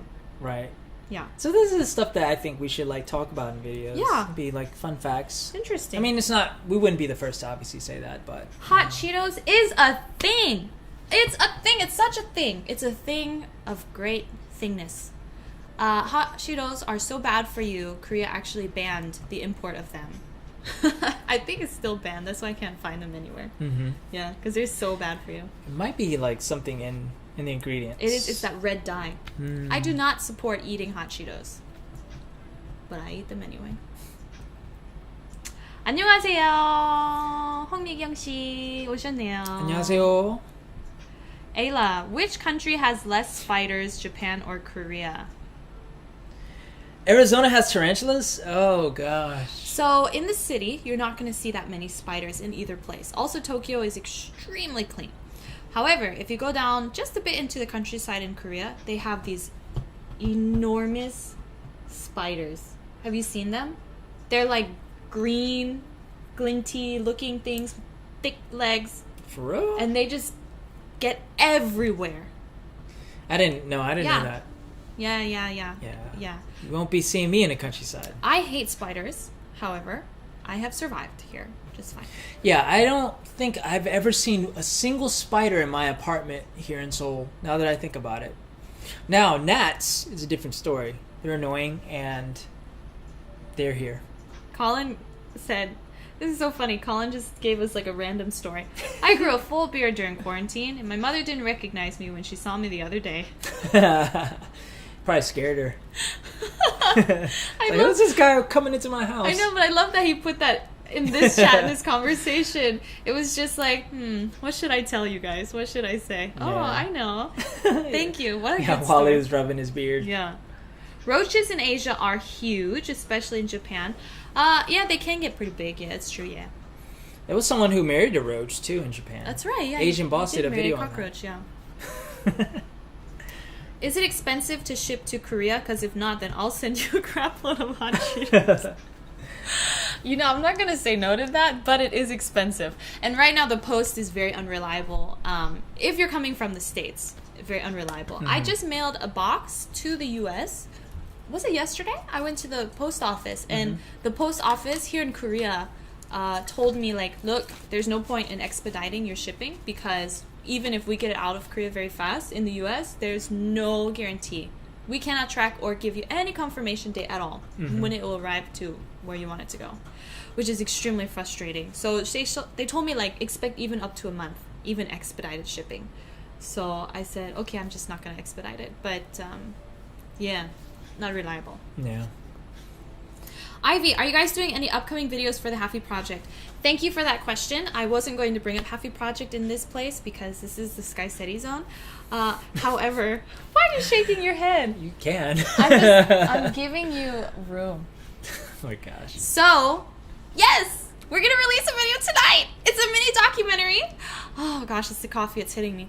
A mini documentary about one of my friends. She's half French, half Korean. And she grew up in Bordeaux, France, in wineries, in Winetown. And she is a sommelier. And she then found a winery here in Korea, which no one would really expect. And she's introducing French wine culture to Korea. This is very, very fascinating. And so we release the documentary tonight, 8 p.m. KST. Subscribe to the Halfie Project YouTube channel and podcast. And hit that notification bell so you know when that video comes out tonight. Absolutely. I helped film it. Khan asks, there is a reason why it's called the country if calm mornings. In French, le pays de matin calme. Yeah, the land of morning calm is what it's called. The mornings here, like early morning, especially in the countryside, is unparalleled. It's so beautiful. Which I have yet to really experience. I mean, I visited the countryside my first visit here in Korea. Yeah. We went to different places, but I don't remember where they were. Can Skycedi speak Korean at a high level? No. Do you mean like a high level vocally? Then you could. Yeah, I'm intermediate level. But good news is, Becky and I actually signed up for a Korean Hagwon, which is a private academy. So we're being tutored, basically. And actually, the reason for this is after we released the blackface video, no, it wasn't even the video. It was when we were on the SBS show talking about the blackface incident. We both were like, you know what? We really wish, because it would be more impactful if we were able to just communicate exactly what we wanted to communicate in Korean. Now, Becky's far more fluent than I am, but she's obviously much more comfortable in communicating, especially high-level, like deeper topics in English. And so we were both like, you know what? For the sake of being able to communicate, especially like if we ever have a large platform where we can reach, you know, not only a Western audience, but like a Korean audience, we want to be able to communicate in their language and with the nuances of the language. So we were like, you know what? Let's just like put ourselves on a fast track. Yeah. So we got a Hagwon, and we got the same, like, I guess, class. He's playing catch up right now. Yeah. But this is good because this means in a short period of time he's gonna study everything. And Yeah, fluent. we started last week, I think, and it's been fun. Yeah, so It's been really it's more intense for me. It is. But I like it. So I think pretty soon I should be able to speak at a higher level, but I'm like mid-level right now. Colin, so you said, speaking of spiders, I killed a very large centipede in my kitchen the other night. So I tell you something about centipedes. In Korean, traditionally, centipedes are actually considered good luck because the name is, I think, is 돈벌레, very similar to making money. 돈 벌어, make money. So when people say you see a centipede in your house, it's a sign that you're about to make lots of money. Oh, what's that? Yeah, Colin. Yo, I'm trying to see a bunch of those. Will, you're here at 4 in the morning in London? Oh, what dedication. Yeah. Say something. Thanks for joining us. Say, good on you. Good on you. Good on you, mate. Mate. Wait, mate. Did they say mate in UK, yeah, right? Yeah, mate, yeah. Yeah. Because I know In like, Australia. Yeah. Mate. In Australia, it's like a lot heavier. Good day, mate. That was better than your English accent. Good day, mate. Oh, that was good. Oh, Good that day, was mate. great. Right now it's 12:12. I don't mean to offend anyone from the UK. Yunmire, do you like Yunmire? Yes. So Yunmire, That's my sister. I really want to meet her. Usually people say I look like the white version of Yunmire. Yeah, maybe you can see that. I don't know, but I really In want some to meet her pictures, one but day. generally no. One day. Hey, Archer, if you come in 2022 and bring hot Cheetos, that would be a dream come Dude. true. So, one time in the news, there was this article. It was like 2 years ago. This girl was coming into South Korea and she had a suitcase filled with hot Cheetos. And she got pulled over at the immigration because they were like, are you trying to do illegal business here or something? She was Smuggling like, stuff. she's like, no, my friends all want hot Cheetos and you can't buy them in Korea, so I'm bringing it. So she got stopped at customs and it went out in the news. And there was no photo of the girl who did it and no name. And my sister sent me that article and was like, Becky, was this you? Because she genuinely was like, That's did you funny. get pulled over because of hot Cheetos? Ivy, thank you. I also love the Halfie project. I'm very, very proud of our team and everyone who's a part of it. So we actually did an update podcast episode that will go out tomorrow night. So the mini documentary will release tonight. The podcast will release tomorrow night, and we'll kind of give kind of an insight on what's happening internally and what we're doing and what's our plans next. So you guys can see what's going on with that. Yeah. Box Oregon. What a good idea. Have you heard about that? No. I don't know about that. I'm going to check Order that out. from the US and is shipped to Korea. I wonder if it works vice versa too. Here, let me Box screenshot Oregon. that. Okay, thank you for that because I was really wondering who can I deliver through, you know? Yeah. Oh, I can't wait for you guys to watch it. I'm very excited. Ernestine says my post office says no international deliveries until further notice. Wow, really? Yikes. Ernestine, where did you say you are at the moment? I'm very curious to see what's up with that. Did you see that lightning? Mm-mm. I feel like because it got kind of darker outside, I could tell. The blinds are mostly closed, but yeah, it's probably gonna to We rain. have lightning and thundering for this whole week. That's the plan. And 홍미경 씨, 슈퍼챗 보내주셔서 진짜 감사합니다. 감사합니다. Yeah. 항상 우리 라이브 스트림에 참여해 주셔서 굉장히 감사하고요. And 앞으로 보시다시피 저희는 비디오 하나에 자막을 넣는데 앞으로도 다른 비디오에 자막을 넣을 생각이 있어요. 혹시나 한국말이 더 편하시고. 들으셨겠지만 우리는 지금 학원을 다니고 있어요. 그래서 오빠도 한국말을 많이 열심히 배우고 있으면서 우리는 비디오는 영어 말고 아니 영어뿐만 아니라 한국말도 할 예정이에요. 계속 And 봐주시기 바랍니다. and shout out to anyone who could translate what she just said in the comments. A millipede in my house. So I don't know about millipedes. Ooh. I guess centipede and millipede are probably same family. They're in Yeah. the pede family. I The don't know. pede family? I don't know. Ew! I think this is why. Pede is, so in French, pede, pied, feet. P-I-E-D, right, Khan? Pied. Ah. So pede means feet. So centi is 100. Milli is 1,000. Mille, right, in French. Mille pieds for 1,000 feet. So millipede is probably like So it's supposed to have more legs, I think. maybe That's it's what it is. bigger and longer. Dang. Language is cool. Yeah. No, we're not engaged. Yes, you look like Yunmire. Oh, thank you. Will Jones, Good have night, a good brother. night. Good night. Good night. Yeah. Bruno asks a very good question. Where do you see yourself with each other? Oh, with each other in 5 years. Where do you see each other? Where do Don't you be see so yourselves with each other? disappointed. No, I'm not disappointed. I thought it was asking like, oh, what are your goals in 5 years? And I was like, yes, but now it's asking what we're gonna see each other in 5 years. In 5 years, you're gonna be a silver fox. No, I'm not. Nothing wrong with that, but okay, I might because like I have so much gray hair. Yeah, there's nothing wrong with that. You'd be a silver fox. She occasionally pulls out my gray hair Your every couple of cousin's a weeks. silver fox. See, you could be one too. Yeah, probably. 5 years. There's a good possibility we might just still be here, home base. Hmm.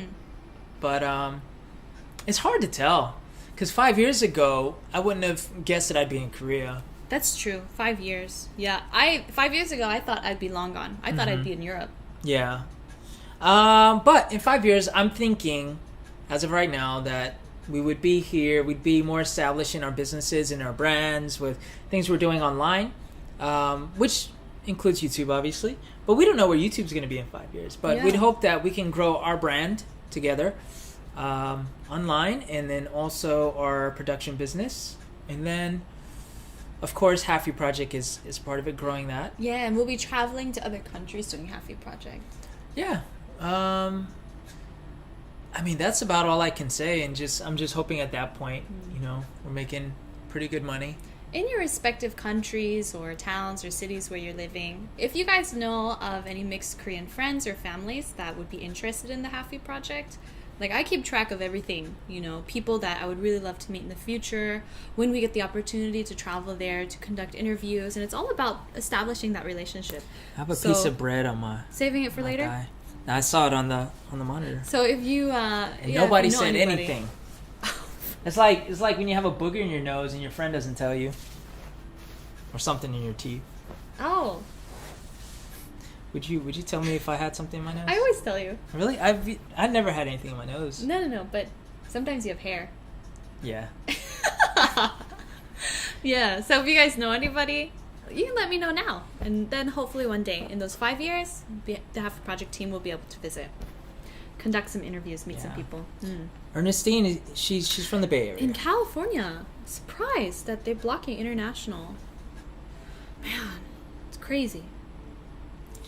Monica, so this unit is in Pyeong, which is the way they measure room size here in Korea, is 13 Pyeong. 13 Pyeong? Which is, I don't know how that translates to... I don't know how big that is. Let me see. So 13 Pyeong to square feet. Let's see.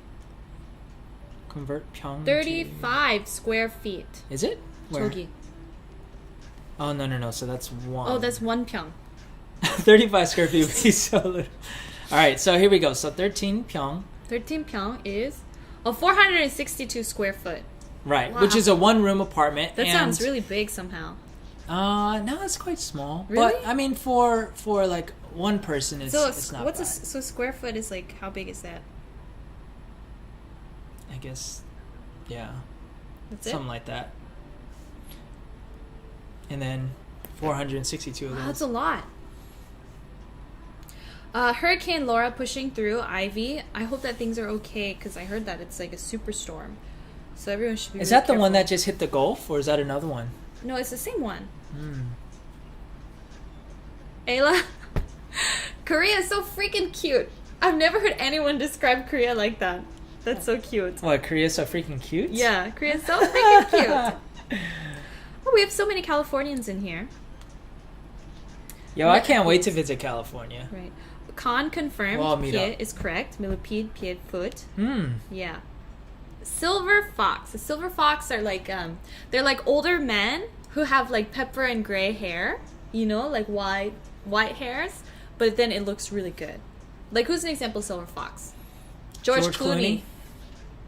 He's the quintessential silver fox. When you say silver fox with a capital S and F, that's George Clooney. Oh, really? Yeah, I think there's a chance. Yeah. But then again, I think if my hair is longer, it's going to be harder to tell. If my hair was short, you could tell. You could see. Yeah. Ernestine says, in 5 years, we'll be married with 1.2 kids. Wow. Who's that 0.2 kid? Dang. I feel sorry for that I feel kid. so sorry for that one. He's only 1/5 of a kid. Yeah, only one leg. Man. Please do an interview with Insuni. Actually, so I have a connection. I'm only 1 degree away from her. I have a connection with another gentleman who's half Korean, half black, and he's friends with Insuni. So I never actually met up with him. We chatted on the phone once, because I was hoping to interview with him, but he was out of the country. And so maybe, if we land an interview with him, then we might be able to also get Insuni at some point. I follow her on Instagram. Her Instagram is surprisingly quite small. So I never reached out, but I think I could connect with her at some point. I'm just too scared, honestly. Mm-hmm. She's she's one so of those big and like cool. first generation Black and Koreans here in Korea. So she's like 60 something, Yeah.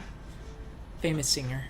Ivy, you guys should have Maisley. That's actually more than just a hope.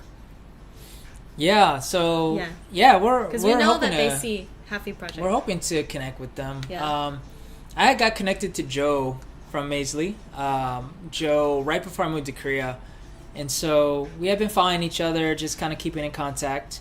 And we had actually at one point, my first year here, we were talking about like a collab idea, which we just never followed up on, which is unfortunate. I should have followed up probably a little better, but and I keep telling them, I was like, look, y'all need to come to Korea. Once you come to Korea, like we'll definitely get together. But either that, or if we ever like go to their area, which they live in Cali now, that would be dope. I think we can arrange that. Yeah, I really love their kids. I'd love to meet their kids.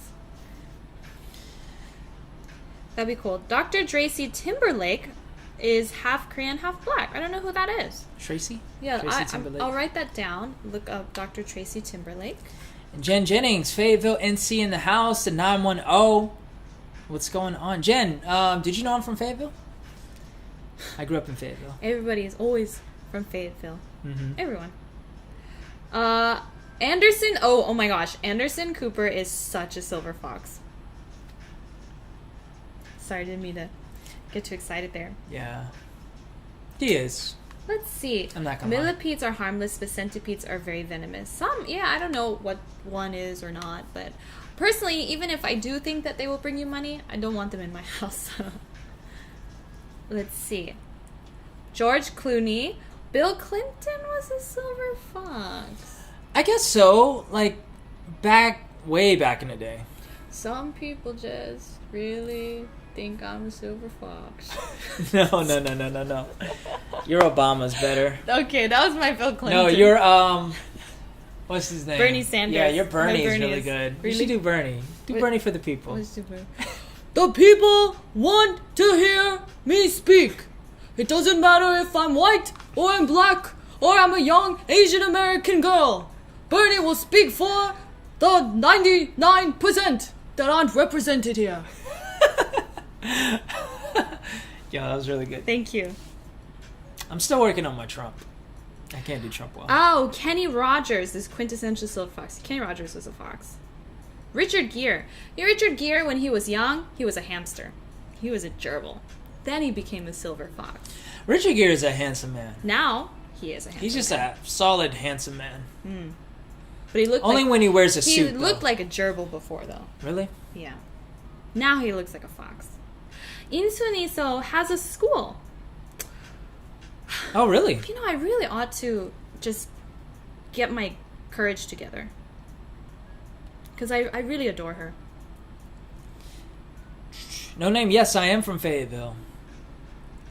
Oh, yeah, Ernestine. I think I remember you mentioning you are from Raleigh, right? Yeah. Oh, sorry. The way she wrote it sounded like, oh, I forgot I'm from Raleigh. Like, where am I from? Where am I from? Yeah, see, commas. That's why they mean Yeah, something. yeah. So I'm from Fayetteville. I was there from like age 5 to like 27-ish. Mm-hmm. Yeah, because my dad was in the military, so he retired there. Sultan asks, Oh, no name grew up how in many Charlotte. kids do you guys plan on having? 1.2. Bye, Colin. More like 12. Stay well. Oh, Colin's out? Did they like my Bernie? Goodbye, Colin. Thanks, Always guys. good to see you. Ayla says, I have a friend who lives in South Korea. She's in the military. She's white, but she has a Korean stepmother and a Korean stepsister who live in Arizona. That's very interesting. La gerbil. Yo. So Jen says, yeah, I know, and my husband graduated from Pine Forest. You probably knew or at least saw him before. Oh, cool. Did you go to Pine Forest? I did. I was a Trojan. Let's see. Yeah, I graduated 03. I don't know when your husband graduated, but if it was around the same time, there's a good chance we cross paths. They think you're too young to be a silver fox. You're like yeah, you know, I got confused because in 5 years I would not be a silver fox. I'd be salt and pepper at best. Salt and pepper and silver fox are very similar. Yeah, so like my friend Mika, who's been on this channel a while back, yeah, he's salt and pepper, but it looks really good on him. I'm sorry if you're in the channel, but he might be watching, you're not a just silver not fox, commenting. Mika. But very strong salt and pepper. Yeah. Yeah. Oh wait, I think I heard about the Insuni. I open love up the that. school for mixed kids. Yeah. But I can't remember. Then if she depends on donations to keep the school going, I will reach out to her because that's perfect. Mm-hmm. Especially right now. Mm. Yeah, just gotta look into it. Oh gosh, my heart is beating so fast. Okay. So, what do you guys think about silver foxes? You think silver foxes are fine? What do you think? You think silver foxes are fine? I usually don't think who's a silver fox? Is Idris Elba a silver fox? Does he have silver hair? No. No, he doesn't have any yet? Mm-mm. Well, he's a fox. Okay, we don't have to talk about silver foxes or anything.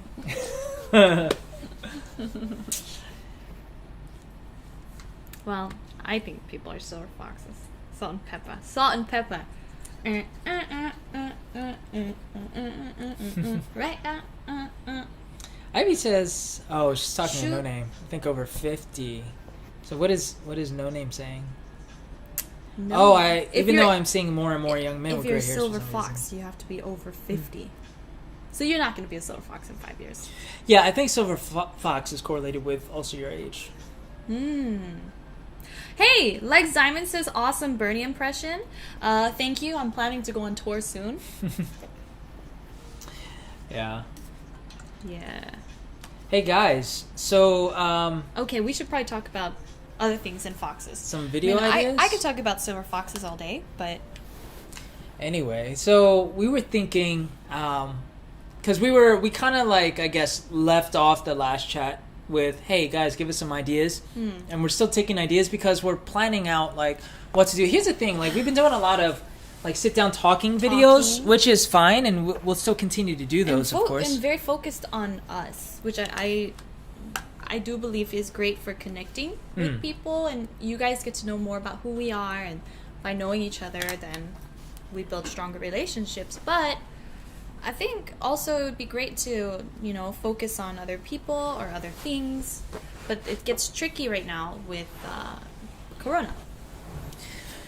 Yeah, we were tossing around, like we have a couple of, like we're going to plan out actually today, this afternoon, an idea that we had for the channel where we're going to be going to different cafes here in Korea and maybe forming out just a little series of like different cafe spots in Korea, talking about cafe culture and just showcasing different cafes.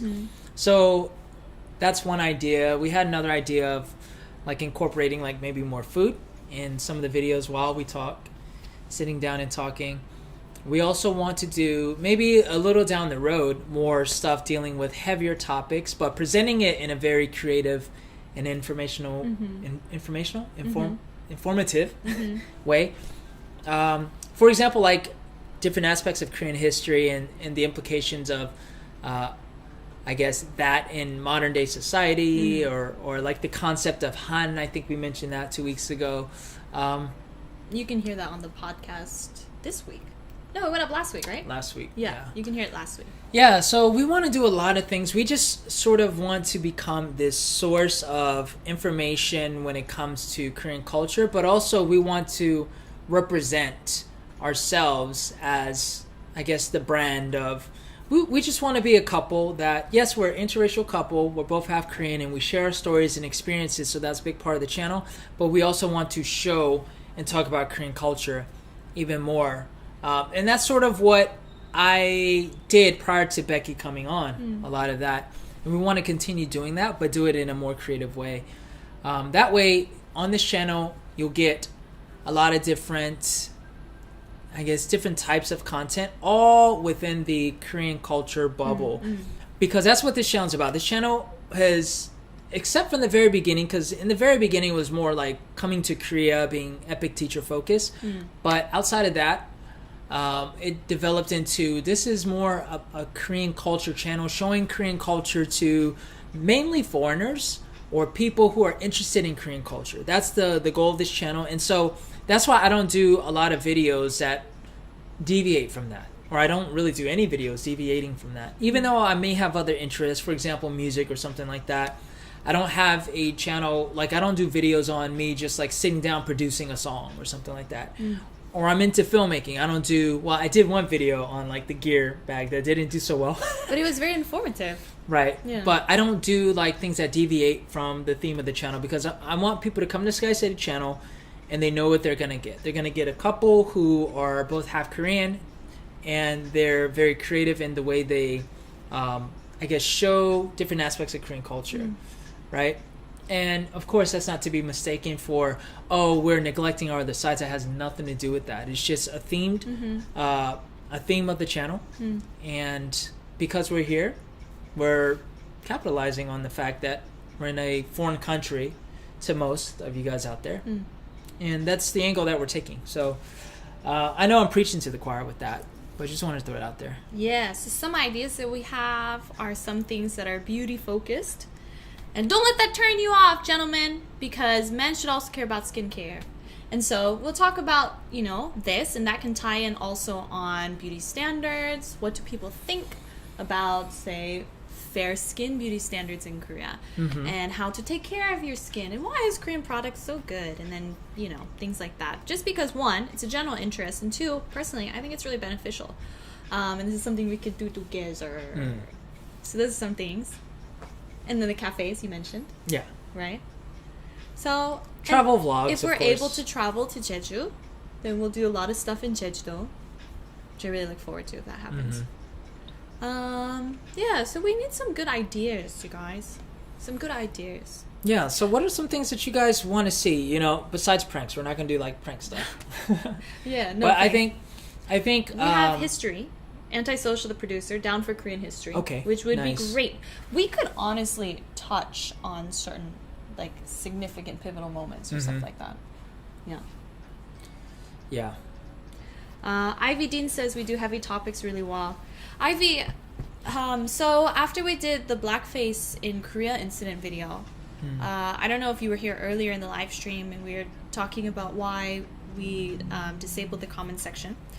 But I was feeling that people might, you know, consider us like the channel that's always going to do that, and then it really puts you in a position of political correctness and don't offend, but don't be too soft, and we didn't want to get, you know, stuck pigeonholed there. And so, yes, we will address these topics when the time is appropriate, and also when we feel we're well versed enough. So if you do have some topics that you think should be touched upon or you'd like to hear about, you can let us know. Yeah, for sure. But we're not going to shy away from heavy topics when we feel like we want to address it. So thanks for the encouragement, because like sometimes when we address heavy topics, we're very cautious and careful. We don't just ever like, oh, we're just going to say, you know, whatever we want to say. We're always very like, we try to think it through and then approach it that way. Wow, we have a lot of great stuff. I'm very happy to hear this. People for skincare, right? I love that. Have you ever thought about growing a beard? Have you? I can't really grow a beard. That's why. I can't. It's very cute. I can grow a little bit, but yeah, it looks like a high schooler trying to grow a beard. Documentary style, right? Playing in your filmmaking. If you combine your interests with your channel. Yes, that is really an ultimate goal. Exactly. Having like a very documentary cinematic view, because not only is it the content, which is vital in the heart of a piece, but it's how you express and how you show that story. That's what really, I think, touches people's hearts. Yeah, that's something that we can start now, you know. It's just like, obviously it's very time consuming in terms of like planning, producing, and then actually executing. So we just need to develop those ideas and then figure out what kind of documentaries or even mini documentaries we want to shoot and just shoot it and get it out there. So we're going to do that like really ASAP. It's just we're just waiting to see what happens with COVID. Right. Yeah. That's the biggest thing. That's the bottleneck right now. It would severely limit us. Yeah. Let's see. Calvin. You look cute together. Thanks, Calvin. Calvin is, I always think of the name Calvin when I think of like a mischievous guy. like Yeah. up to something mischievous. Calvin. Yeah, Jack is down for the cafe culture idea. Great, Jack. Because the cafe culture, I guess, videos are so Yeah. underrated. Yes. But IMO, in my opinion, on the same level, and NZ. New Zealand. Oh, New Zealand. Aussie. Like New Zealand and Australia are well known for cafe culture. And Oh, having okay, very, okay. I very see what you're good saying. coffee. My bad, Jack. Yeah. I can't read. That's actually a really good idea. I mean, I do Cafe Hunter. It's just kind of like my little side thing for fun. So, yeah, it would be something like that. If we could make some beautiful videos, that'd be great. We need good photos, Jack. Jack! We need good photos. We're trying so hard to take our own pictures. It's very hard. Jack. I can just see Jack right now, just being like, oh. Let's see. Alaric asks, by any chance do you know about engineering in Korea? What do you mean? I don't know much about it. Don't know too much. But Korea is very good with engineering. Let's see some TikTok. Oh, TikTok. Oh, those TikTokers. Woo, TikTok. Man, we wanted to do TikTok, and Cam, you're probably aware of when we tried to. Right. Like we It was had a our little disaster. No, it's just like, well, with TikTok, it's best that you create content for the platform. Of course. So we were playing with the idea of taking our content that we already made and just reformatting it for TikTok, which it could probably work if you do it correctly, but we wanted to also do fresh content, but that's just too there's no way we could do it. There was so much stuff happening. It was hard to think of very unique TikTok content while also doing this and this and this and this. So maybe sometime, but if we're gonna jump on the train, we have to jump on it fast. Yaong Shi, cooking. Yeah, Cooking? We should do some cooking, honestly. Jack says more street interviews. Honestly, Jack, street interviews are so hard to do. Very exhausting. And especially now, nobody's out and about. Hard to stop people. Maybe at another time, street interviews would be possible, but probably for the Halfie Project channel. STEM in Korea. So there's KAIST. There's a university here called KAIST, and they are the sciences, maths, engineering. Very, very famous school. For that, if you're interested in studying engineering, KAIST is something to look into. History. I also am down for history. Interesting to interview older Korean people to learn about their life and way of living, especially in poor areas. This is also something we're interested in. If you're looking for that content now, if we release anything, you can check out Dan and Joelle, because they actually do cover that pretty well. Yeah, they cover it.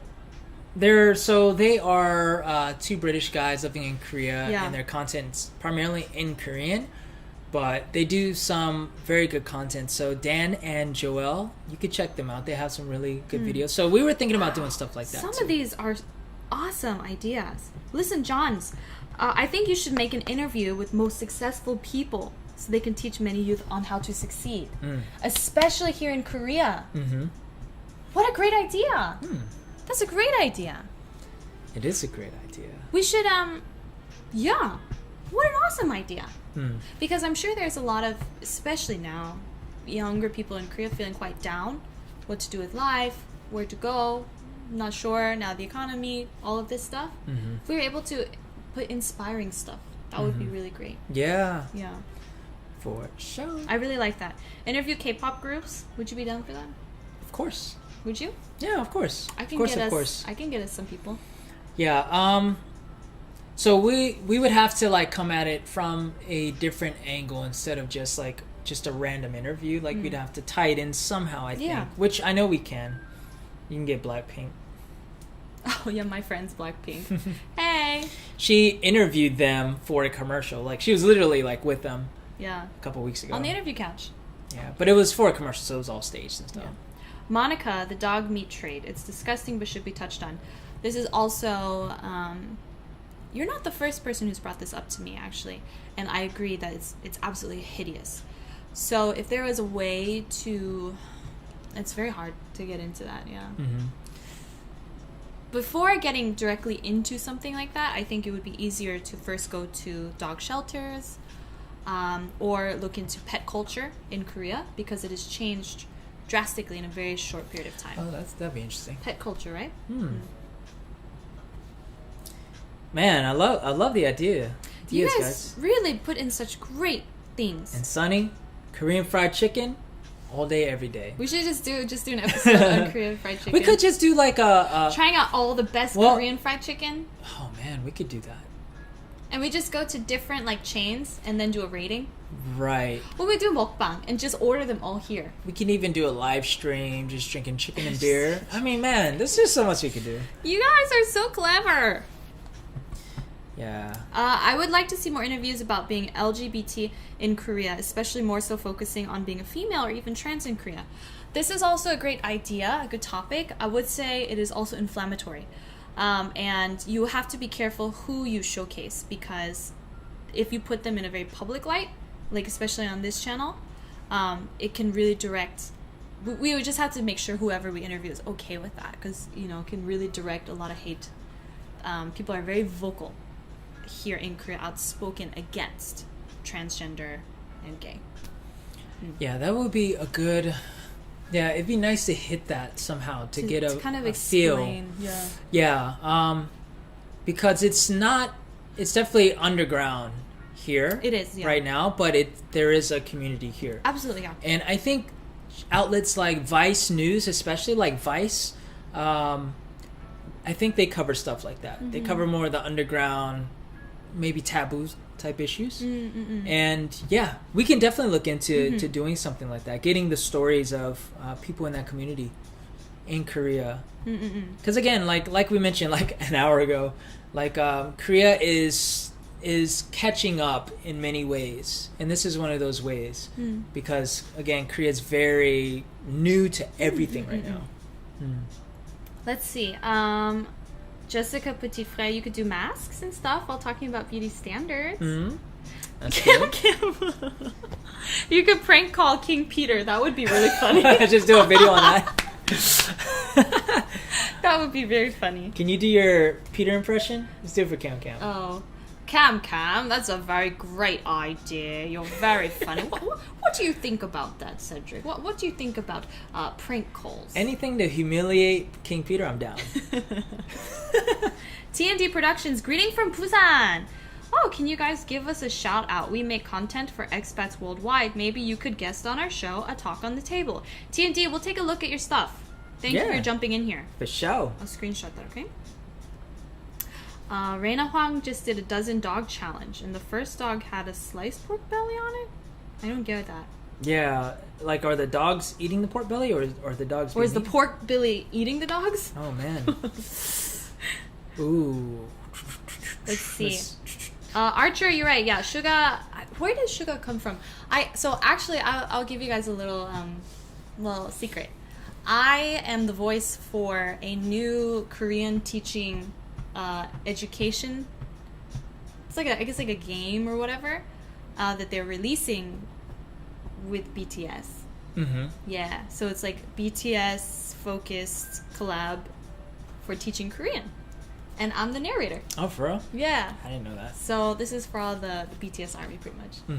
For people who want to learn Korean. So they mentioned in there, Suga, I forgot which hometown it was. It's 전라도, 경상도 area somewhere. Yeah, because he mentioned he speaks with like Saturi. Okay.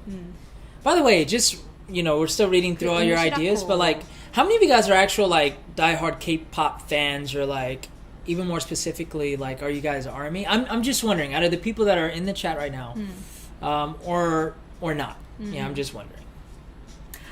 Milton asks, do the Koreans treat you guys different being mixed race? Milton, it's a great question. I think instead of us touching on it here in the live stream, you should genuinely check out the Halfie Project YouTube channel. And I'm not meaning that to like plug myself, but because that's really what it's all about, and kind of dissecting that question, because it's very layered. So if you're genuinely curious, I recommend. And watch a lot of the videos on Skycedi channel too.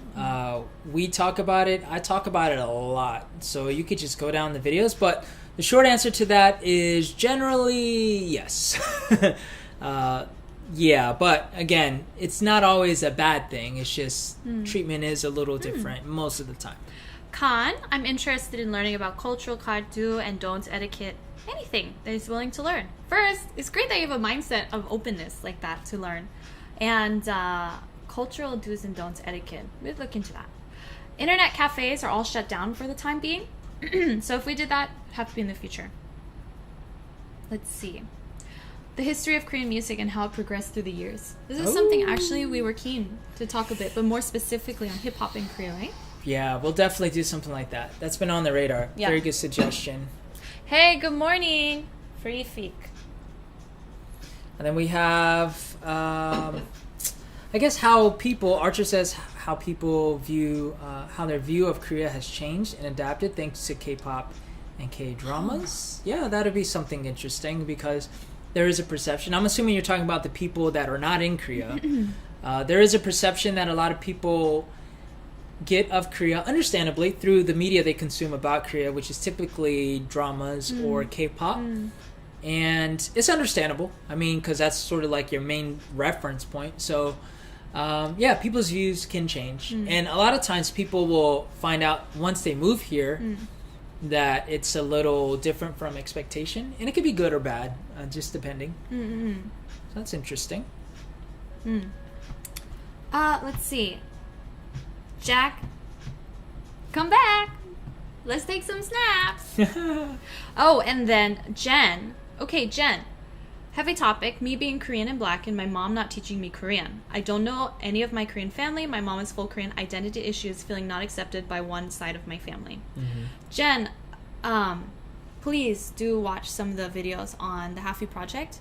We do talk about this topic and actually find it's very, very common, especially with half Koreans.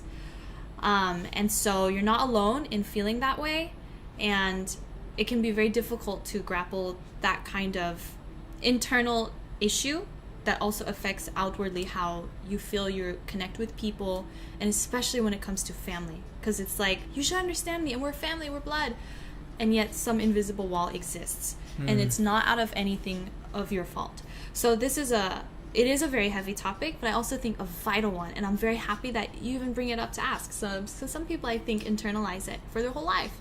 So I would recommend watching some videos on Halfie Project, and always you can get in touch. Cam, smiley face. Smile back at you. Archer, ex-K-pop members to talk about the K-pop industry. Maybe ex-K-pop members to talk. I know a few. No, that would be interesting. I thought about maybe getting into that also, so that's something to think about. Yeah. That would be interesting for sure. Yeah, I mean, I know I'm usually one off. I don't know if I know anyone directly, but I know millions of people who know directly someone who was either a trainee or was in a group and they're no longer active. Yeah. Or they got out of their contract. Sidra says, I love the idea. Includes successful people from a variety of jobs, not just media and pop culture, like lawyers and architects, etc. Exactly. That is something I would really, really love to highlight. I don't think we have too many ARMY in here because no one went crazy in the comments. I'm surprised. Let's see. Korean drill. People are talking about drill. I have we no do idea have what some that ARMY. is. My bad. I'm a little behind on the chat. We do have ARMY. Army. Shiny. We have a shiny person in here. It's funny. Let's see. Blackpink, K-pop, Blackpink, BTS, Red Velvet. Not part of the fandoms. They scare me. They scare me a little bit too. K-pop, drill. Oh, NCT. Okay. Wow. My friend got their ARMY Korean language kit, and it's a pen that speaks over different words in Korean and translate them. Emily, I don't know actually what format it's going out. And actually, I just did the final narration, because we've been doing this over a month. I did the final narration yesterday? Was it yesterday, right? Did I do the recording? I don't remember. Yesterday or the day before was the final one that I did. So maybe they're releasing it in bits and pieces, or it hasn't been released yet. I'm not sure. Wow, we have a lot of K-popers in here. 응답하라, reply, right? probably that's the K-drama that you guys are referring to. Yeah. That's something you wanted to watch. I watched 94 Uh-huh. like 2 years ago, and I want to go back and watch 94 again, but I want to watch 88, 94, and then 97. Anima asks, I want to ask, can an Indian become an English teacher in Korea? It's a good question. I think when it comes to the EPIC program, now I think it's also tied to the visa that you can come and teach legally with. But with that visa, and I'll speak specifically from my EPIC experience, there are only 7 countries that can come as an English teacher through the EPIC program. I think since I came over, they added maybe 1 or 2. I cannot remember. But you can find the information online. Yeah. But it depends on your citizenship. If you have like a citizenship from one of those countries and you also have a bachelor's degree, then it's quite possible to come over and teach. Now, maybe you might be a teacher with a specialized training in the field, or maybe like higher level teacher, like or higher education. Perhaps there's a chance to teach in like I guess like the college level or something. So I'm not 100% sure, but generally India, the country, is not one of the countries that are on the list. I don't think. Now, that could have changed in the past 2 years, but there are probably other ways that you can work around coming to teach. Maybe not in the regular public school system or in Hagwons, but probably other ways. Because I do know some people who are not from the let's say like their first language or national language is English, who still teach English here. Because a lot of it depends on the Hagwon teacher meeting you personally and hearing your pronunciation or being like, oh wow, you have all the specs. So it doesn't eliminate you, but going through more a traditional method like EPIC could be a little harder. Right. And I answer that based on you saying if you're from India, if that is your citizenship. But if you're Indian ethnically, but like you're from the US or UK or something like that, South Africa, that's different. That shouldn't matter. As long as you have the qualifications. Here, Abubakar asks, have you met my parents yet? And if you have, what was their reaction about your relationship? So, funny story. I have not met the parents yet, mainly because of Corona, because we haven't been able to go back to the States. But last Christmas time, we both went home to our respective families. We live in different states. And I was FaceTiming her when she was, at her parents' house. Yeah. And then out of nowhere, my dad was like, her dad just kind of hijacked the call. I think he was like, is that Cedric or something? Yeah. And just kind of took the phone. He was like, hi, Cedric. And just like super nice. And I'm like, oh my gosh. yeah. So it's like that. Were you scared? I wasn't scared. It was just like, oh, that's, because I'm picturing a dramatic, like, first time meeting the parents for the first time, bringing like, gifts a and suit and a tie, and you like char to the family. Yeah. Is that what you were expecting? But your dad was so funny. But like, it was good. So I talked to him maybe, I don't know, a minute or 2 minutes, because he was on his way out the door. Yeah. He didn't say anything after that. Oh really? Yep. That's so funny. Didn't say anything at all. Let's see. So people still chatting about K-pop. And Khan, the music we have in the background is from Epidemic Sound, and that way it's copyright free. Lo-fi shit. That's where we get most of the music for the videos, so that way we don't have to worry about copyright strikes. So it's a playlist of like lo-fi music. Korean anime scene. So actually, I would say anime is primarily a Japanese thing. And Korea, instead of that, we have something called it's like manhwa, but they're more like webtoons. We have, but it's very different from Korean or Japanese manga anime. Yeah, but it is a form. Yeah, it's just not as prevalent as Japan. And Sunny says he's got to go back to work, so peace out. Go make that money. Whew, all this K-pop talk. Very hard for me to think about that. I used to try to draw Japanese anime. For real? Yeah, in middle school. Like Sailor Moon and stuff? I love Sailor Moon! I know. I used to draw Sailor Moon. Yeah? Do you have any of those drawings? Like, did you save it anywhere? I'm sure I do. Ooh. I'm sure there's somewhere. We should do a reaction to your drawings. No. I can tell the reaction now. Those are bad. Mm. That's the reaction. End of the video. Yeah. Well, yes, webtoons. Some of them are very interesting. Let's see. I guess, do we want to ask any more questions concerning video ideas or anything like that? I don't know. I mean, if you guys have any last minute questions, feel free to ask. Cause what's that? Everyone's into Sailor Moon. Oh, for real? I was in the Sailor Moon as a kid. All right, we crossed the line here. So anyway, yeah, I think we got a lot of good ideas. So now it's just a matter of brainstorming. But yeah, let me ask you guys this. Sailor Moon. What do you guys, and just give your honest opinions, how have you been enjoying our content? Like, do you feel like our content, let's just say in the past couple of months, have they been valuable for you? Have they been interesting? Do you find interest in some of them? What type of content do you prefer to see from the Skycedi channel? Just so that we can do a little like market research, you know, because like I realize that there are a lot of people who subscribe to the channel based off of like my parents' story, like watching that video, or my Black Korean story. And there are others that have subscribed because they're coming to create a teach, and others that are just interested in Korean culture. So what is your interest? And I'm just wanting to get a feel for it. Do you ever want videos where it's just Cedric? Do you ever want videos where it's just me? Specific topics? Yeah, we could do stuff like that too. Because I pretty much just jumped in here, you know? And I felt like people just really accepted me with open arms. Oh, of course. Which is yeah, nice. they're great. But Oh, Monica's leaving. just miss Monica's him. leaving. Good Bye, night. Good night. Good night. Good night. 잘 자요. Yeah. Ooh. Oh, 상희.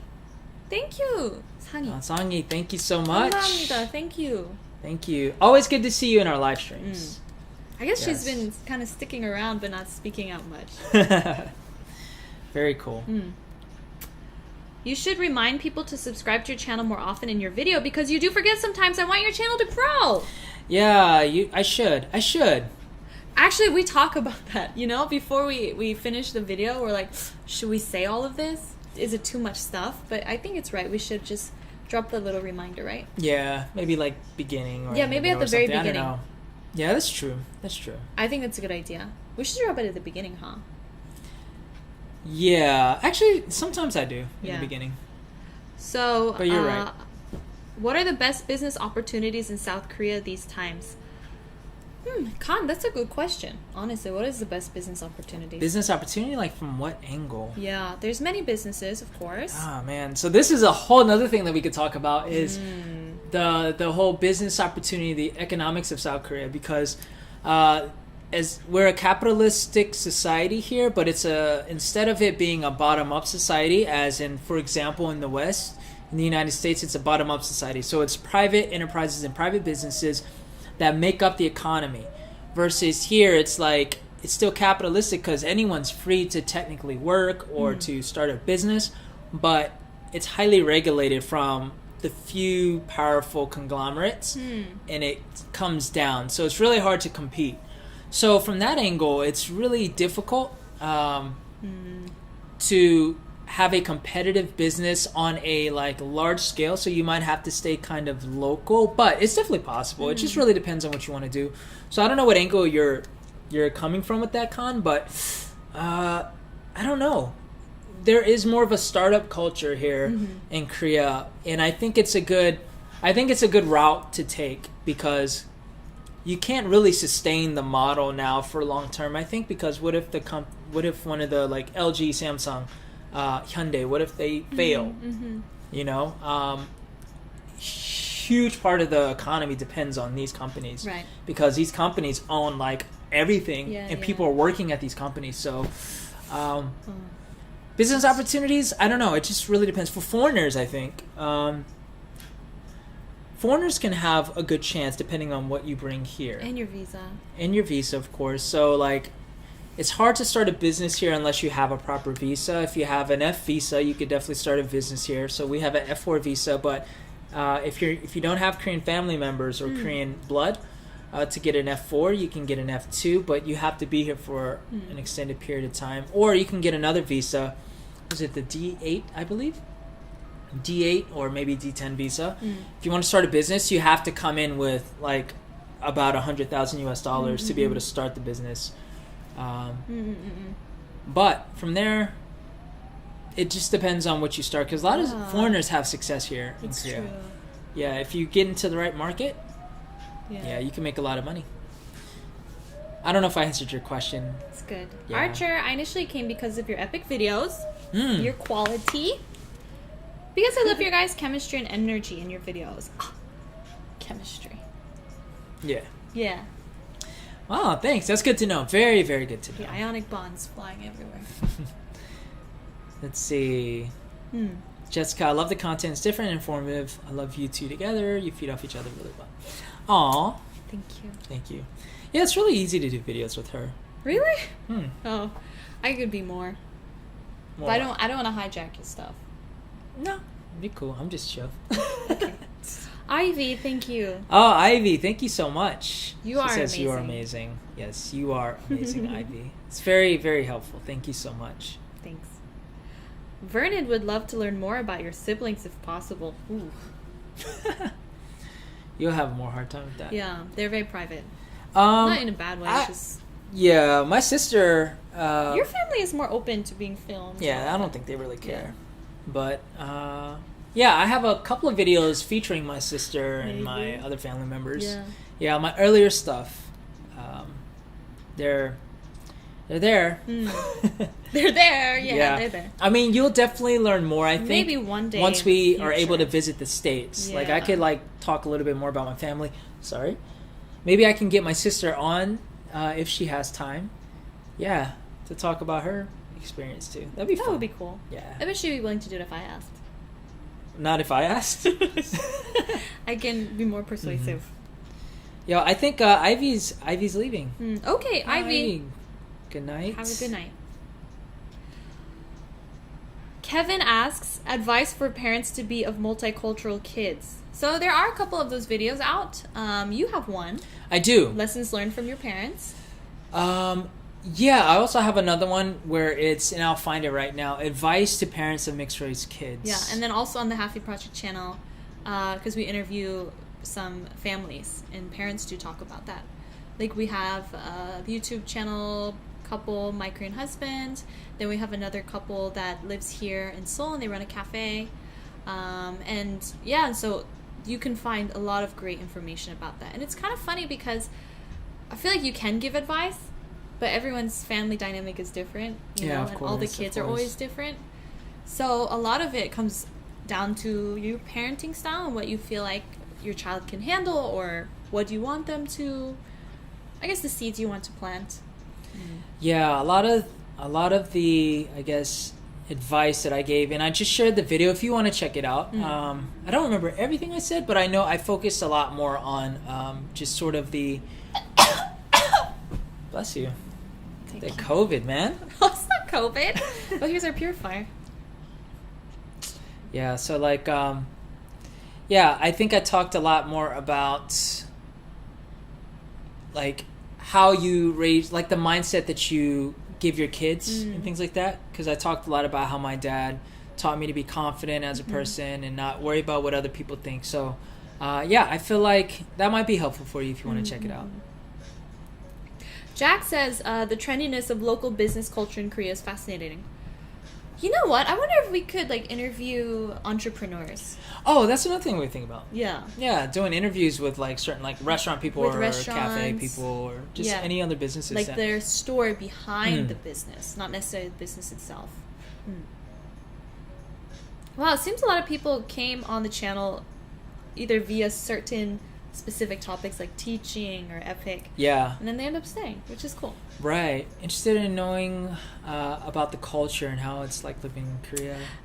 I was shipping you guys together from the very beginning. It's funny because it was a YouTube relationship first because he was my first guest on the Halfie Project channel. We weren't dating at that time, but everyone was like, what is with this chemistry? I Yeah. was like, what chemistry? Yeah. So funny, isn't it? I liked her. She That's didn't like like our me. first official sit-down chat Mm-hmm. ever.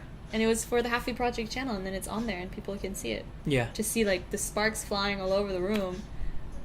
But we were in denial. I was in denial. You were in denial. I wasn't. I was Yeah. like, man, she hot. Just kidding. I was more professional. Yeah, Jack is out. Bye, Jack. Jack! See you on the 8th.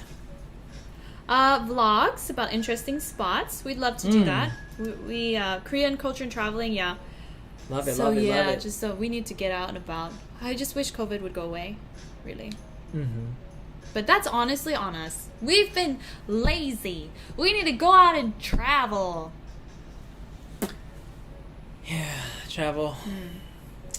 I would love to. Yeah, I don't know where you are in the... I'm trying to- far. Ernestine says... I'm way past keep it that. oh, my bad. But But she yeah, says... we'll keep it fresh. Keep it fresh, but don't forget the humor. Don't forget the Very humor. good. Very good advice. Yeah. And interview other jobs, not just teachers. Yes. Yes. Do we interview teachers really? Not really, huh? I mean, I did initially I because guess that was your my channel. first initial circle of people. I did one on Epic Teachers in Daejeon, teaching Yeah. in Daejeon, but yeah, I'm more interested in just any and everything. Just getting like a good story and just like something insightful for people. Yeah. Yeah. So very good advice. Thank you, Ernestine. Hey, Catherine, or Catherine, maybe Catherine, watching from Botswana. Hi. Ooh. Woo. Hello. Yes. Botswana. Man, we gotta visit Botswana too. One of our guests on Halfie Project, she's ethnically Korean but born in Botswana.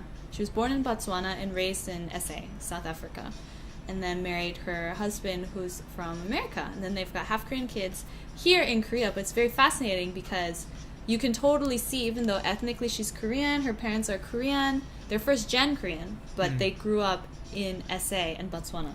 Right. So it's so cool to see the influences of the cultures that she grew up in. You might like that video. Yeah. Oh snap! My Cole is in the house. What's up, man? Oh, wow. Says it's let's see. Yeah, he probably knew too, way before you knew. Yeah, that's true, man. I can't deny Even that. you knew? He said like all A caps. while. What were you doing? Just telling my boys. I think you were like, just yo. telling everybody, huh? Because No, just a few seems people. everybody knew you liked me except I knew. It was just a few people. Yeah. Yeah, So just a few that's people. so cute. It's really cute. Man, calling me out like that, bro. I see you. That's very, very cute. I like that. Oh, let's see. Oh, you guys are my ideal couple. Always inspiring each other. I wish to be able to have a relationship like that with someone special one day. Oh, thank you. That means a lot. Actually, I was talking with my friend yesterday, and so she was saying, like, as she gets older, and as time goes by, she feels not regretful, but it's almost wistful. Like, will I ever find somebody who not only do I like them and they like me, but we actually grow together? And that is such, like, when I think about it, that's a very significant thing. Because it is true, before I met you, I mean, I didn't have that. It's a very, very significant thing, and so I don't take that lightly. Yeah. And by the way, Mike is just passing through. So if you're still on the chat, thank you for stopping in. And Bye. we gotta catch up very soon, bro. So I think I skipped some people. Sangi had a very good one. Have you ever been to a Korean fortune teller called Ludang for fun? So actually, I did bring this up with him. I know some people perceive shamanism as superstitious, including my husband. I have my own views on that too. Yeah, but it was a concept I considered. Yeah, we might just do a video on that. Actually, she mentioned that like a week or two ago. You could do a video on that. Michael, we helped plan when he was going to drop bombs on you? What does that mean? Like little hints. Oh, That's so funny. that's funny. Yeah, man. Those are the good old days. Oh, and by the way, Jasmine888 says, do you guys ever fight? So we're the ideal couple that never fights. No, we fight. Everyone fights. But I guess it's how you fight, Mm-hmm. More than how you fight, how you make up. Right? No, how you fight. I think how you fight is important. We do fight. I was thinking about us doing a video where we could sit down and maybe talk and about maybe fight. how we handle conflict in the relationship. Overall, I mean, But we're not a relationship.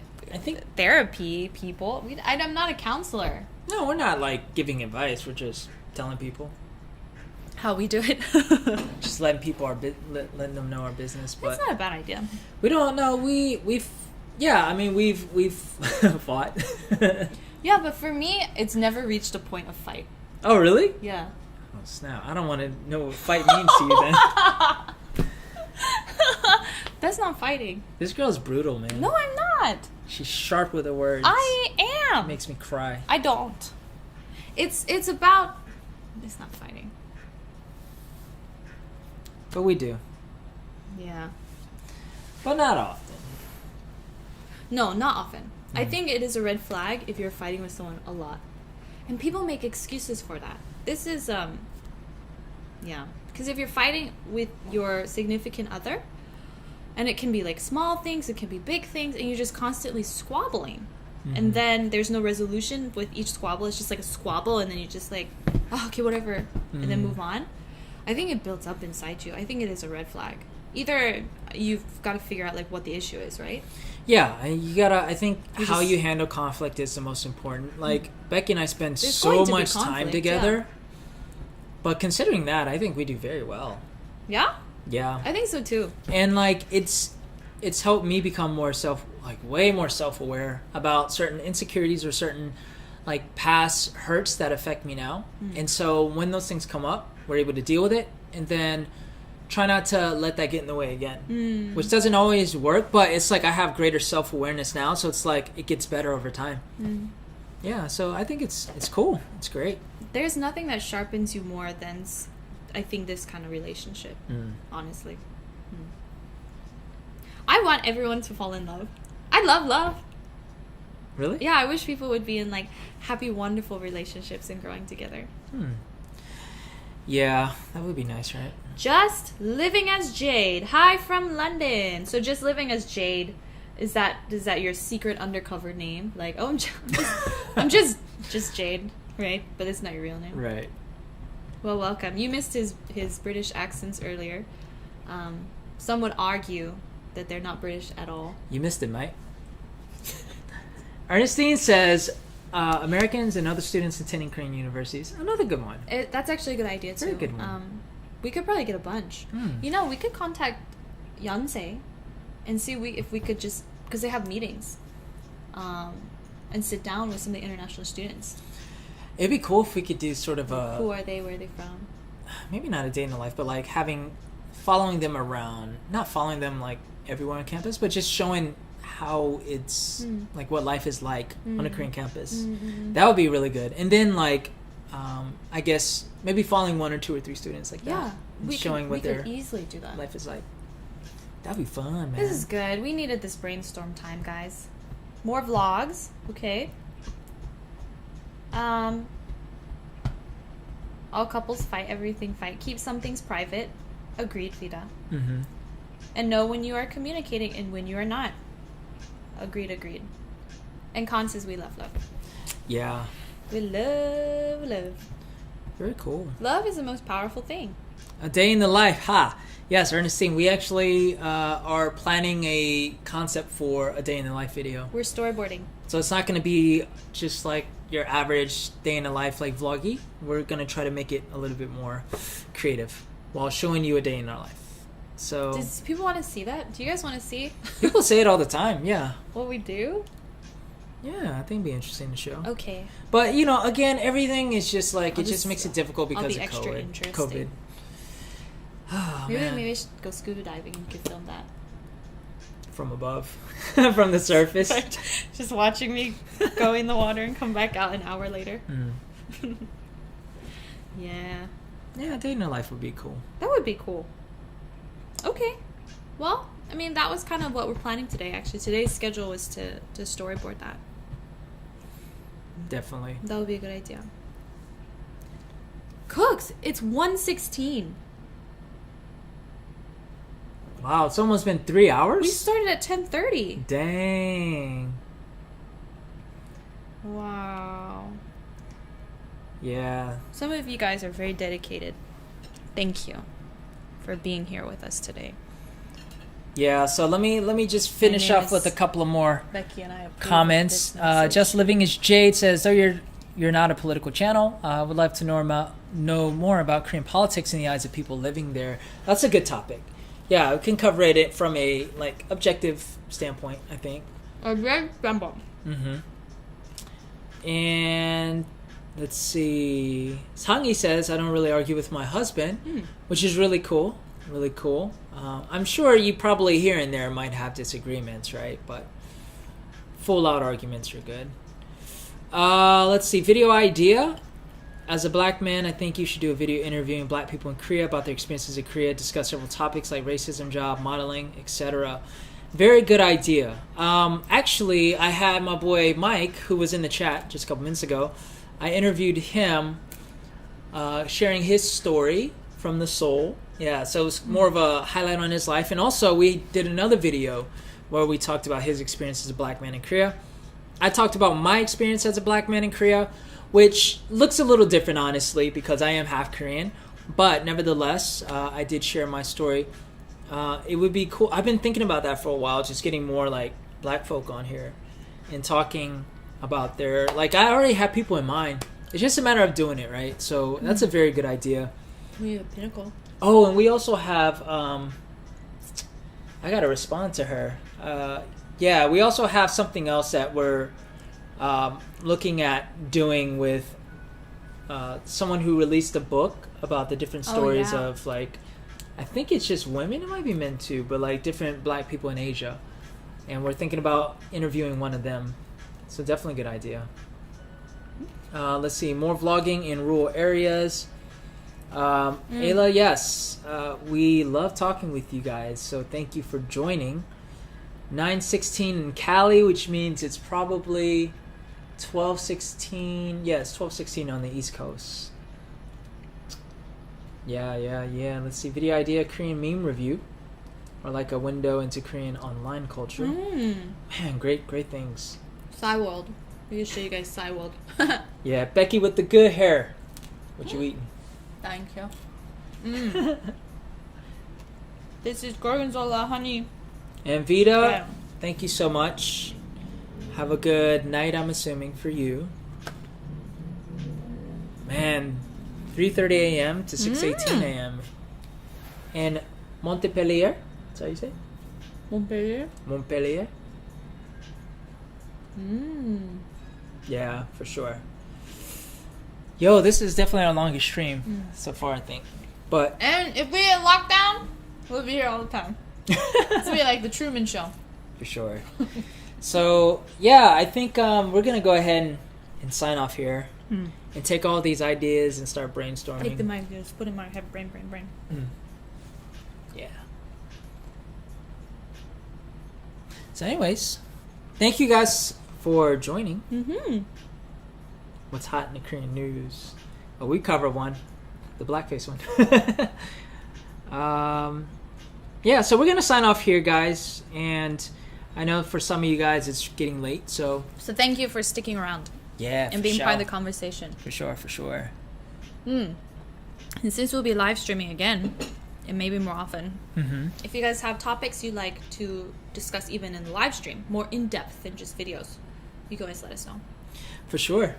Yeah, so we're gonna live stream very soon. We'll see you guys soon. Get ready for the Happy Project documentary coming out tonight. Yeah, so it's the Happy Project channel. Subscribe to that.